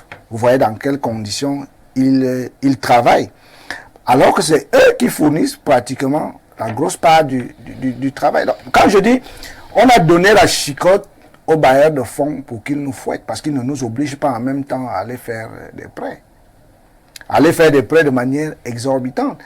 La question c'est, que faisons-nous des prêts que nous... Bon, moi je suis au contrat de travail, je suis pas en train de faire le procès des bailleurs de fonds. Que nous allons prendre. Qu'est-ce que nous faisons de ces prêts-là? Moi actuellement, vous allez m'excuser de parler de moi, mais je suis actuellement dans un procès, justement en matière de travail avec mon dernier employeur qui m'a abusivement licencié. Nous sommes allés devant le juge du travail qui a dit qu'il devait me payer une certaine somme. Actuellement, nous sommes à la cour d'appel.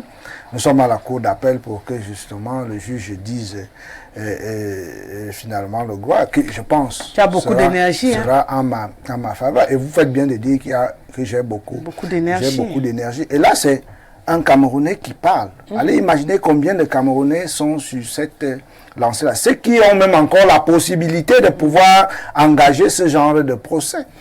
Donc, on a laissé, les patrons, on a justement donné, l'État a donné le fouet aux patrons, justement, de fouetter leurs employés. Au point où, justement, comme il le disait, les conventions collectives sont oubliées. Il faut déjà dire que les conventions collectives obéissent soit à un secteur ou à un ensemble de secteurs d'activité qui obligent justement le patron à ne pas fixer le salaire d'un employé comme il voudrait, comme cela lui chante. Justement parce que la convention collective fixe tout et les catégories et les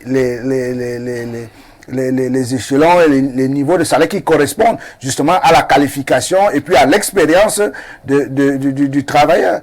Mais les patrons préfèrent mettre ça de côté et puis se contenter d'un contrat de travail qui est, dans la plupart des cas, mal ficelé, parce que 98% des contrats de travail dans notre pays sont très mal ficelés. Quand ils existent. Et n'obéissent justement à aucune réglementation. Je prends le ministre, n'obéissent à aucune réglementation. Mais maintenant, ceux qui nous dirigent savent exactement que ces contrats de travail sont mal ficelés. Et qu'ils sont illégaux. Ils sont illégaux implantés. Mais qu'est-ce qu'ils font? Ils ne font rien. Nous avons un ministre du Travail qui est très content qu'on l'invite dans pour remettre les médailles dans les sociétés parce qu'il a sa petite enveloppe. Il sait que quand il va aller là, il va rentrer, il aura sa petite enveloppe et puis basta. Mais la condition des travailleurs, est-ce que ça les intéresse? Est-ce que ça intéresse véritablement notre gouvernement? Pour une interrogation. On a vu des travailleurs heureusement, ça c'est encore des informations que nous avons des réseaux sociaux, mais qui sont vérifiables et qui sont vraies, où des patrons expatriés, par exemple, exploitaient les nationaux sans que justement les autorités camerounaises n'aient à redire quoi que ce soit sur le traitement de ces... vous avez l'impression que quand c'est les expatriés, ça change, quand c'est des Camerounais qui exploitent, exploiter c'est exploiter. Exploiter c'est exploiter. La précision d'expatriés, je ne sais pas ce que ça va apporter de plus. Non, c'était pour faire justement allusion à ce que... non, lui il a dit que les expatriés n'ont pas de problème au Cameroun. Oui, justement. Voilà. Donc c'est juste pour dire que ceux qui nous dirigent actuellement, du fait qu'ils ont leur part, ne s'intéresse pas justement à la condition des autres travailleurs. Raphaël Ndoukou, il y a une piste de sortie. Le travailleur a-t-il une possibilité d'espérer ou avoir un boulot protégé? Parce que avant on se disait que le contrat de travail c'était la protection de votre boulot. Lorsque vous aviez signé un contrat à durée déterminée ou un contrat à durée indéterminée, vous saviez exactement où vous alliez.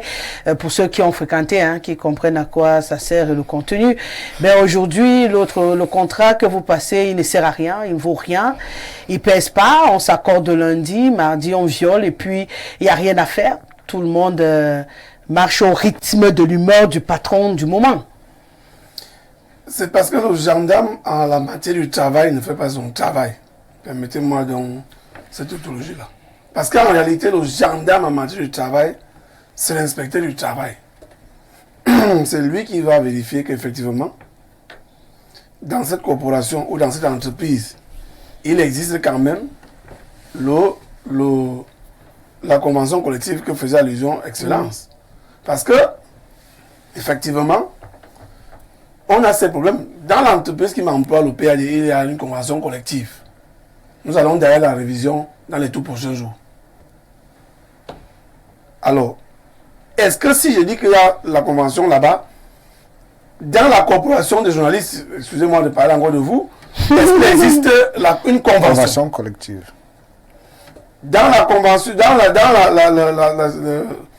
les sociétés en charge, c'est pas moi, les brassicoles, comme nous aimons bien ces produits qui sont de là, est-ce qu'il existe des conventions collectives?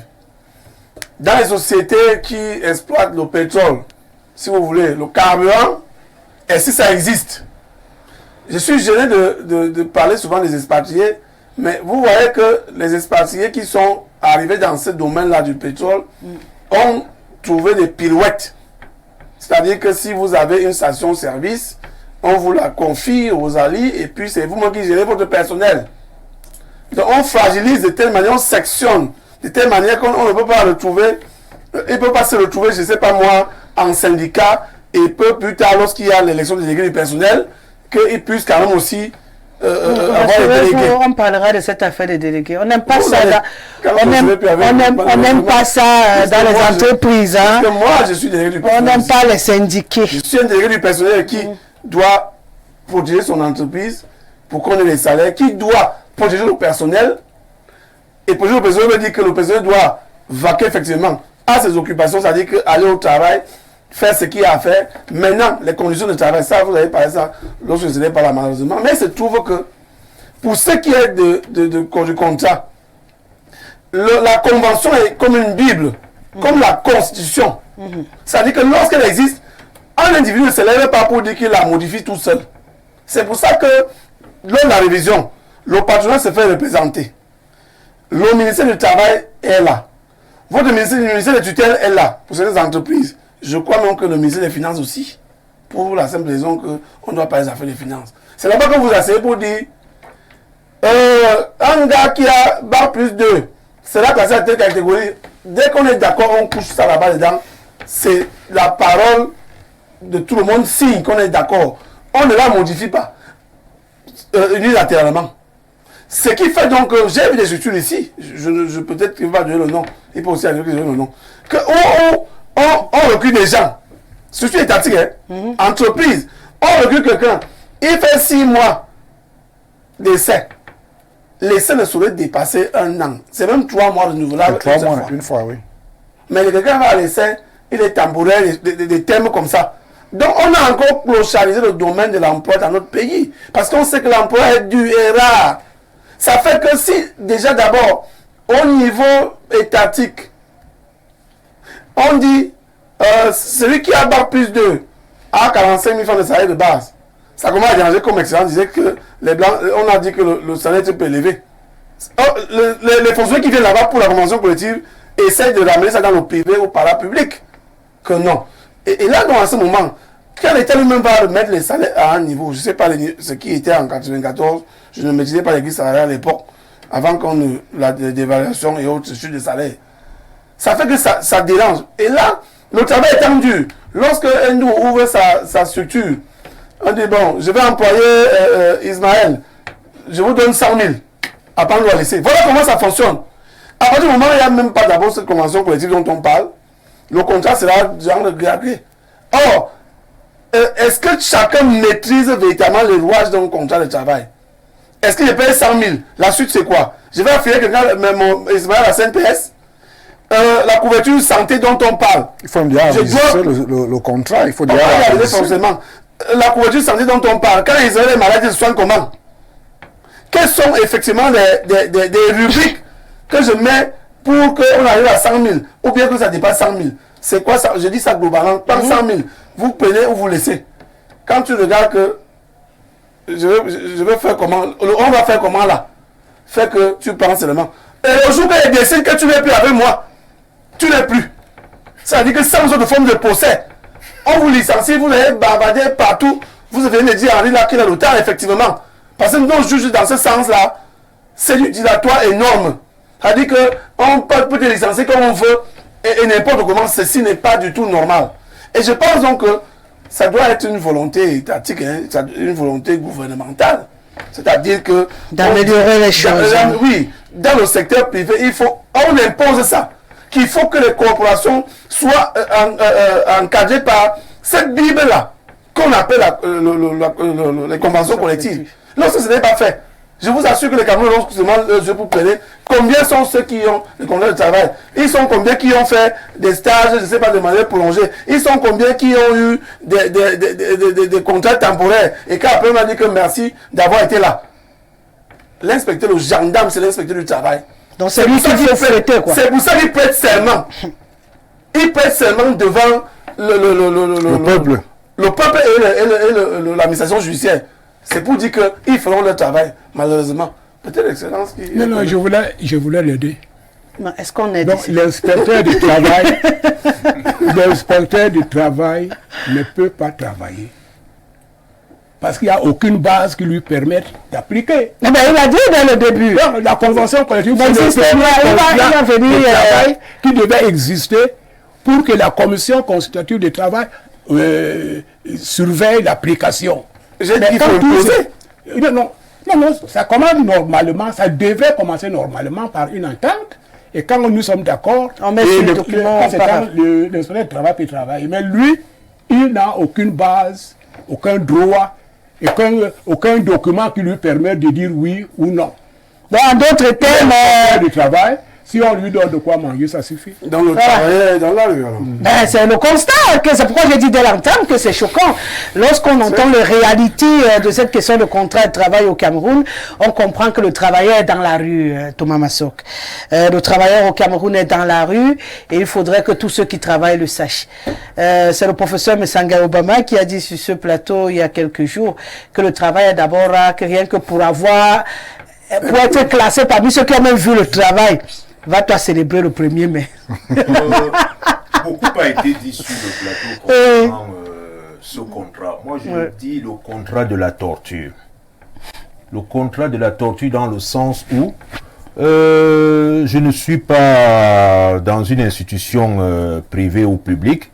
Je suis dans ce que j'appelle ma débrouillardise traditionnelle. Avec ma petite paperasse que je peux payer aux impôts, en allant attendre les factures aux finances. Et ces factures qui par moment ne peuvent pas arriver au bon moment, parce que lorsque j'engage une activité, je prends un personnel pour une durée déterminée.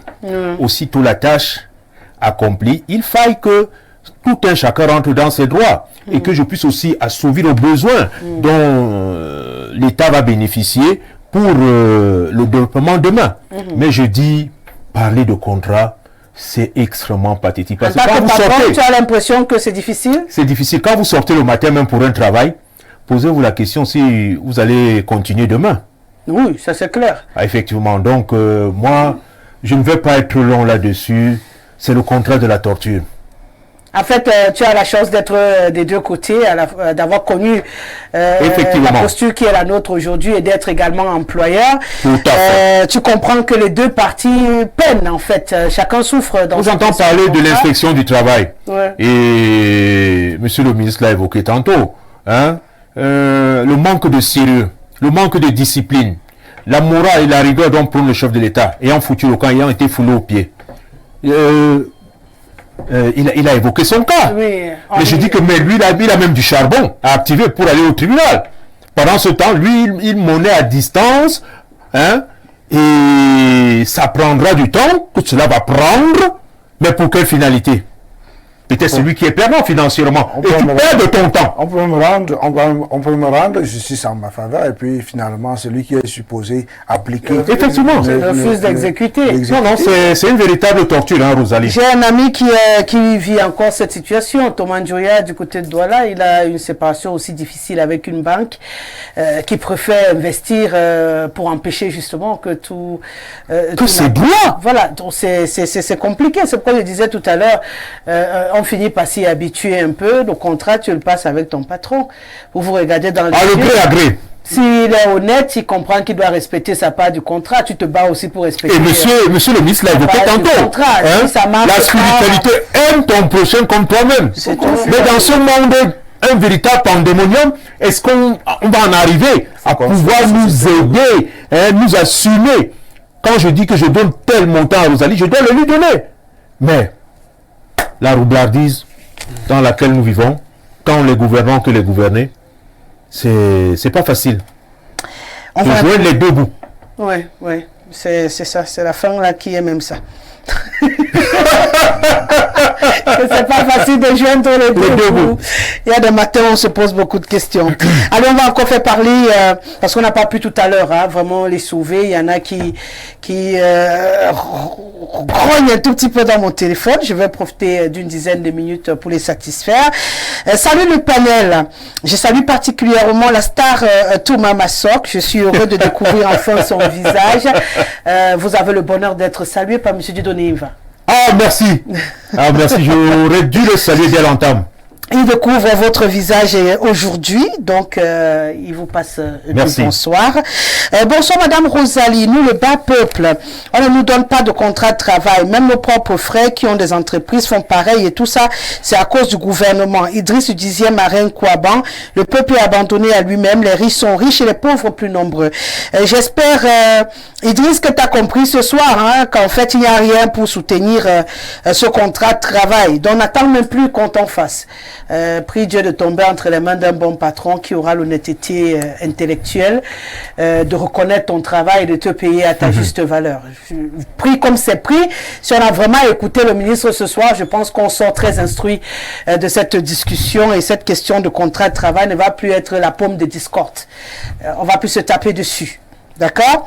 Bonsoir la Rose et au panel. Parler de contrat de travail, c'est attraper le serpent au milieu. Quand on te fait même signer un contrat, c'est juste pour avoir juste une pièce justificative pour des éventuels contrôles. Au fond, la misère fait en sorte qu'on ne s'intéresse même pas au contrat. Ce qu'on veut, c'est avoir un peu de miettes, peu importe les droits bafoués. Pour beaucoup, mieux vaut être à cette posture d'esclave et espérer manger que de mourir pour un droit qui ne remplit pas le ventre. Un jour, à Total Emploi, on m'a dit, tu n'es pas à l'aise, tu peux démissionner et on va trouver quelqu'un qui va venir travailler avec un salaire 2 fois moins que le tien. C'est Junior depuis Kribi. Bonsoir la reine du 17h.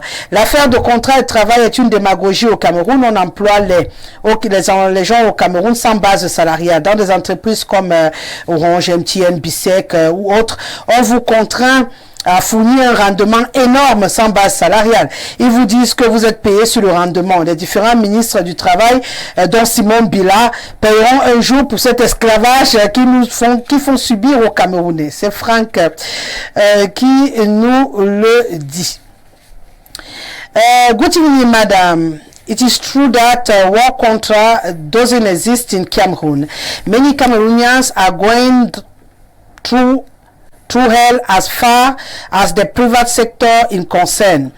I myself have been a victim of society burns in many situations and also repeatedly with société. Bon, d'accord, tu as eu le même problème à Burns, tu as eu le même problème à Croisière, BTP en 2014, 2015, 2016 respectivement.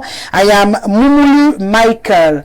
Donc toi tu as changé seulement les mêmes problèmes dans les sociétés différentes, quoi. Comme pour dire, il n'y en a pas une pour attraper l'autre. Hein. Ça navigue et on s'accroche. Allez, on va du côté du Burkina Faso. Madame, ce bleu azur, c'est pour la promenade des Anglais. Vous êtes vraiment à la niçoise, niçoise. Les boucles d'oreilles à la Istanbul, des lunettes à la parisienne. Enfin, ma sœur Thomas, avec une très bonne plume. Salut à mon ami Ndougou, le modéré du RDPC. Madame, s'agissant du sujet, les réseaux sociaux ont pris le contre du monde entier. Mais ailleurs, les autorités font tout pour arrêter la saignée. Malheureusement, au Cameroun, c'est un règlement de compte que les gens utilisent pour nuire. Au Cameroun continent. Paul depuis Ouagadougou. Madame, aucun blanc n'a jamais écrit. Le Cameroun est mal parti. Par contre, c'est le français René Dumont, d'ailleurs, on l'a dit ici, qui avait écrit l'Afrique noire est mal partie, donc rectificatif, monsieur le ministre. Paul depuis Ouagadougou. Rosalie, au Cameroun, une presse est capable de publier une histoire comme quoi un serpent a sauvé un poisson de la noyade. Ce qui est impressionnant, c'est que bon nombre de Camerounais vont croire qu'un poisson peut véritablement se noyer, car certaines personnes viendront sur des plateaux de télévision pour défendre bec et ongle cette caricature qui n'a aucun sens. Gauthier depuis Mendon à Yaoundé. Vous voyez qui est l'apôtre. J'ai dit very short message. Vraiment, ce que je fais là, c'est la corruption. Ton message, ça ne mérite pas d'être lu ici. Il est hyper long. Lui seul là, il vaut 5 messages que j'aurais pu sauver. Bonsoir le grand panel du grand soir, bonsoir à la Ro de Sali. Merci pour le retour du courant dans mon village Biba 1 après plus de 15 mois de suspension, ce qui me permet encore d'intervenir à notre grand soir. Mes salutations distinguées aux millions de téléspectateurs d'Info TV. Alors si on parle de désinformation, je peux à mon niveau dire que c'est notre chef de l'État qui est le père fondateur de cela. Car quand il conserve sa succession dans le flou, les hommes et les femmes qui nourrissent l'appétit de s'asseoir à étudier. Après lui, se lance chacun dans des histoires à détruire l'image de l'autre, qui semble mieux que lui. Les hauts dignitaires de l'État ont chacun recruté à sa sorte des médias, des hommes sur le terrain, sur les réseaux sociaux, voire même certains gros bras pour tuer et éliminer physiquement.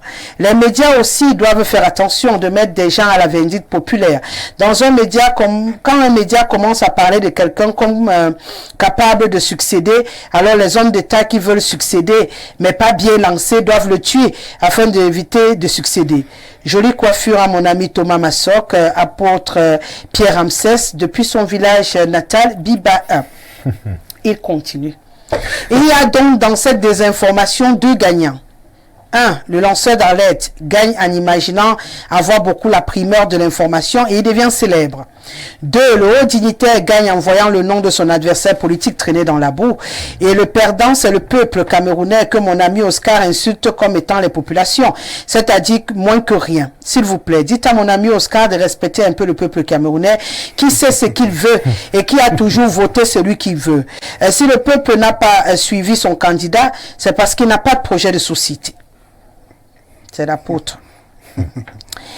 Bonsoir Rosalie, bonsoir le panel. Rosalie, un journaliste lit l'information, un bon journaliste commente l'information, un très bon journaliste fait entrer l'information dans l'histoire. Rosalie, la manipulation communicationnelle est faite à bon escient pour désinformer le peuple ou cacher la bonne information. Bref, nous sommes aujourd'hui à la manipulation tous azimuts de l'opinion. Très bonne émission. C'est Odile Yogo qui nous écrit. On va prendre le chemin des Royaumes Unis ce soir. Bonsoir Rosalie, bon après-midi à toi et à tes panélistes. Il y a un diplomate d'un pays occidental en fin de séjour qui avait dit que ce qu'il retient du Cameroun, c'est que les Camerounais travaille contre son frère. Asnan Khashoggi qui nous écrit. Bonsoir la Big Ressé nationale. Félicitations pour le bon casting de notre panel ce soir, sans insulter les autres panélistes que nous avons souvent. Hein. Mais ça fait du bien de voir des panélistes qui s'écoutent et se respectent. Je suis ravi de voir le grand Massor Thomas. J'ai toujours été curieux de voir celui qui est souvent derrière les messages pertinents. Concernant le thème de ce soir, il est important de reconnaître le pouvoir des réseaux sociaux de nos jours. Et cela fait suite à l'évolution de la société. Il appartient au pouvoir public d'encadrer le secteur. Mais lorsqu'on observe les batailles que se livrent les pouvoirs publics, les partis politiques, les stars et autres, on est bien loin de voir l'ordre régner de ce côté. Joseph, depuis Douala. Je ne peux pas tous vous sauver, mais j'ai quand même réussi le miracle. Hein. Bonsoir Rosalie, aucun contrat de travail n'existe au Cameroun, c'est juste du pipeau. Le Cameroun est le premier qui ne respecte pas cette loi et encourage les mauvais employeurs à ne pas respecter ces clauses établies. Michel Fouda, depuis Yaoundé. Bonsoir Rosalie, souvenez-vous que c'est moi qui vous avais demandé que les téléspectateurs aimeraient voir Thomas Massok sur votre plateau. Afidi depuis Gouela, même dans ça là il y a récupération. Ouais. Oh notre cher et beau pays. Donc mon fils dit que je dois dire que c'est lui quoi. Il est loin donc il faut bien que il a Gouela. C'est compliqué. Hein? Bon, je ne suis pas sûr de voir le bout du tunnel. Ça dit encore que cadavéré. On fait un dernier tour de table avant de se quitter. Je démarre avec vous pour sortir Raphaël Ndougou. Un dernier mot ce soir. Je voulais dire que, je peux même me répéter, il y a la possibilité de mener des contrôles. Je crois quand même que le ministère du Travail, avec ces gendarmes... Il dit que c'est impossible. Non, comment on peut dire que c'est impossible? Nous décrions quelque chose et nous-mêmes on commence à croire que c'est impossible. Non. L'entente pour mettre en place une convention collective peut être suscitée, ou alors la mise en place de cette commission peut être suscitée par l'inspecteur du travail s'il n'y a pas la volonté de l'employeur ou d'un groupe d'employeurs. Parce que je voudrais qu'on se comprenne, hein, si on s'est écouté vraiment jusqu'au bout. Il dit que l'inspecteur du travail est au bout de la chaîne, si je comprends bien. Ça veut dire qu'il faudrait que ceux qui ont le pouvoir sur lui réussissent d'abord à s'asseoir. Mais le secteur du travail peut aller contrôler dans n'importe quelle entreprise qu'il veut. Non, ça, ils viennent pour pointer. Si on est dans l'aspect pointé, ils réussissent à prendre le pointage, c'est dire que ce qu'ils demandent, s'ils veulent contrôler, ça peut se contrôler. C'est pour ça que j'appelle le gendarme du travail. En fait, ils n'ont pas la volonté de le faire. En fait, si quelqu'un vient pour donner l'argent, vous donnez l'argent sur la base ou quoi? Parce qu'il vous a demandé des éléments que vous ne voulez pas fournir. Ouais. C'est pour ça que je dis, il est difficile quand Thomas Massok a son entreprise, Henri aussi. Mais s'ils font dans le même domaine, je prends n'importe quoi. Je dis n'importe quoi. Le monsieur qui vous a envoyé le message, là, il fait dans le BTP certainement. Est-ce qu'il existe la convention collective pour des maçons, pour des travaux qui font dans le BTP? Non. Alors, on sait donc qu'il peut avoir un contrat à durée déterminée comme Thomas l'a relevé. Thomas a gagné un marché de construction d'un immeuble et cet immeuble-là, il a, je ne sais pas, 12 mois pour construire. Et s'il y a un contrat de durée déterminée à ces gars, une fois terminé, c'est bon. Mais maintenant, pour ceux qui ont des contrats à durée déterminée, il n'est pas normal que dans cette structure-là, qu'il n'existe pas de convention collective. Puisque l'inspecteur du travail a tous les éléments là, il a tout ce qui est, tout ce que nous avons ratifié auprès de l'OIT, et ainsi de suite. Ça peut servir d'appui. Il a tout cela comme appui, il a le code du travail que vous avez bien voulu rappeler aux téléspectateurs que le ministre Simon Biya à son époque. Donc, il a tout ça en main. C'est nous qui ratifions ces accords-là. En fait, vous n'êtes pas d'accord avec le ministre sur le fait qu'il y a moyen de contrôler. Il y a moyen de contrôler. D'accord. Et il y a moyen de me dire que voici, vous êtes allé à côté, il est normal que vous revenez ici. S'ils ne le font pas, il faut en fait travailler les gendarmes. Bien, Rosalie, dans mon mot de fin, je commence par encourager tous les Camerounais qui cherchent du travail à continuer à chercher du travail, même si ce qu'on leur donne n'est pas ce qu'ils méritent. Mais maintenant, comme le disait Raphaël tout à l'heure par rapport aux gendarmes, moi je vais peut-être plus haut que ce que monsieur le ministre disait tantôt. la volonté, l'inspecteur du travail peut avoir la volonté, mais il faudrait qu'au-dessus, ceux-là qui prennent les décisions, qui les prennent effectivement. Je parle du ministre. Je vois mal un ministre se lever chaque matin avec ses collaborateurs, ses plus proches collaborateurs, tout ce qui décide au niveau du ministère du Travail, de la Sécurité sociale, et dire qu'il va au travail chaque matin, sans résultat à la fin. Ça veut dire qu'en fait, il ne sert à rien aux Camerounais. Même, c'est vrai qu'il y a des conventions collectives qui n'existent pas dans certains secteurs, mais même là où ça existe, est-ce qu'on les applique? Il y a récemment la convention collective pour ce qui concerne par exemple le commerce et tout ce qui a été justement revu il y a quelques mois. Mais est-ce que c'est respecté? Pas du tout. Que fait donc le ministre pour que cette convention-là soit respectée? Il devrait instruire des missions dans les entreprises camerounaises pour justement évaluer le niveau de mise en œuvre de cette convention collective, voir si les contrats effectivement correspondent à ce qui est prévu dans la convention collective. Mais au lieu de faire ça, les gens vont au travail, ils se tournent les pouces, ils vont à 8 heures et puis à 14 heures, ils sortent, ils vont dans les réunions pour dire qu'ils n'ont rien à faire, alors qu'il y a véritablement du travail. Cela veut tout simplement dire que ceux qui dirigent, on va encore nous accuser de tirer toujours sur ceux qui dirigent, ont montré justement les limites qu'ils ne peuvent plus véritablement s'occuper des Camerounais. Eh bien, j'invite tout simplement le peuple camerounais à prendre une autre décision en 2025 pour les mettre de côté. Monsieur le ministre. Écoutez, Rosalie, c'est facile de critiquer. C'est très facile. J'ai voulu soulever la situation réelle.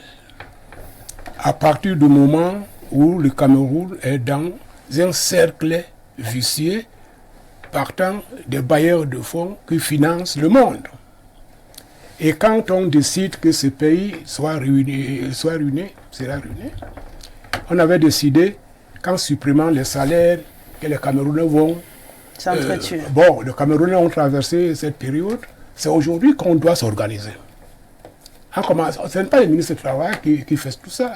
J'ai parlé d'une commission nationale consultative du travail où il y a les représentants de l'Assemblée nationale, du Sénat, la Cour suprême, des travailleurs et des employeurs.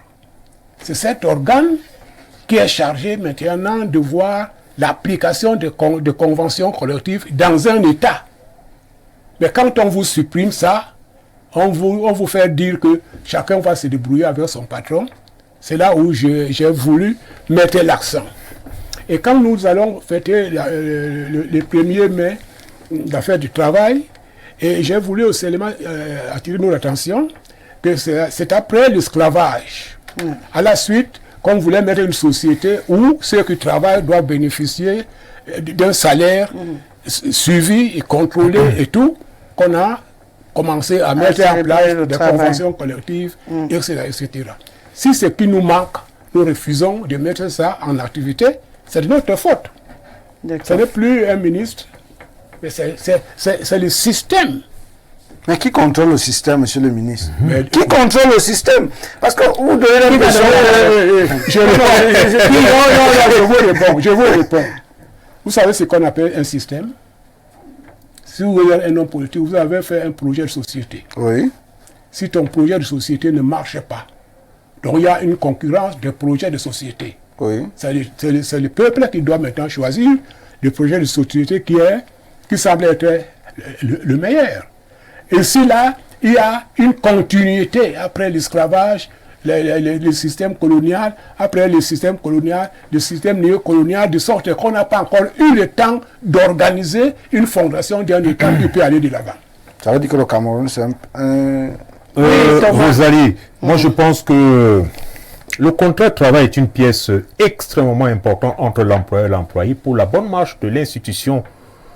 Mais je dis ceci, et je l'ai dit en semaine, malheureusement chez nous, le travail rapproche trois grands mots.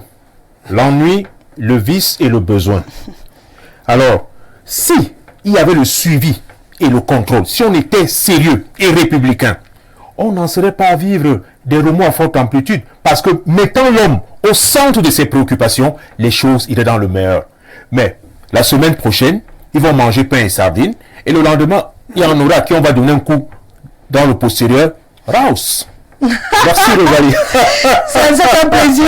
Je rappelle que la semaine prochaine, le 1er mai, c'est mercredi, mais il y a une fête encore plus importante pour nous. C'est le 3 mai, la liberté de la presse. Et bien sûr, en prélude à cette journée, oui, c'est plus important pour nous que la fête du travail. Ça, il faut le dire. Parce que un journaliste libre, je revendique avec beaucoup d'énergie cette liberté. Donc un journaliste qui travaille a besoin de la fête du travail. Bon, c'est un autre débat. Pour l'instant, je préfère être libre. Quand on est libre dans ses idées, dans sa pensée, dans ce qu'on fait, je pense qu'on est beaucoup plus épanoui. L'argent vient accompagner cet épanouissement. Quand on n'est pas libre dans ses actions, et que même si on vous donne des millions, vous êtes mort en fait. Et j'adore être libre. J'aime cet état d'esprit. Donc du coup, la liberté de la presse, pour moi, ça parle plus. Et c'est, bien sûr, si on calcule bien, c'est vendredi. Dans une semaine. Vendredi, la même semaine, automatiquement. Et on aura le bonheur de recevoir le ministre de la Communication à Info Télévision, en prélude à cette belle fête de la liberté de la presse. Ça sera donc mardi le 30 avril, ce sera ici à Info Télévision, dès 12h30. René Emmanuel Sadi va nous faire l'honneur de venir visiter notre espace. J'espère qu'il passera d'un très bon moment. On va l'accueillir avec beaucoup de plaisir. De toute façon, je fais confiance au PDG, M. Dieudonné Mvan, qui mettra sûrement les petits plats dans l'écran, avec toute l'équipe managériale pour s'assurer que le ministre aura un très bon séjour de ce côté. Donc, sur ce, on va mettre un terme à cette émission. Merci Raphaël Ndougou. Le ministre, tu es pressé. Pressé comment? Tu es là-bas. Je t'ai fait quoi? Merci Simon Villa. C'est mon père, j'adore. Je ne suis pas sûr qu'on le dérange comme je le dérange souvent. On te dérange comme ça? Merci à Thomas Masson qui a fait le bonheur de beaucoup de personnes ce soir. Et bien entendu, merci à toi Henri Oscar Menguédé. Nous on va prendre le chemin du repos. Bon, c'est pas le repos, on n'a jamais de repos de toute façon pour le week-end, mais on remercie Ismaël. Ismaël n'est pas pu boxer. Qui était derrière les caméras encore ce soir, il m'accompagne tous les soirs. Et bien sûr, on va faire un clin d'œil à Anissé Nomo, qui a mixé cette émission. Ben Vass l'a bien sûr réalisé. Je vais céder mon fauteuil à Jude Kendi, qui va vous livrer la quintessence de l'information en langue de Shakespeare. Et bien sûr, Alida Koumvondo sera là dans les coups de 20h pour la version en langue française. Passez un très très bon week-end. Nous, on se retrouve lundi avec le même plaisir. Respect, monsieur Doneva. À très vite. Alors.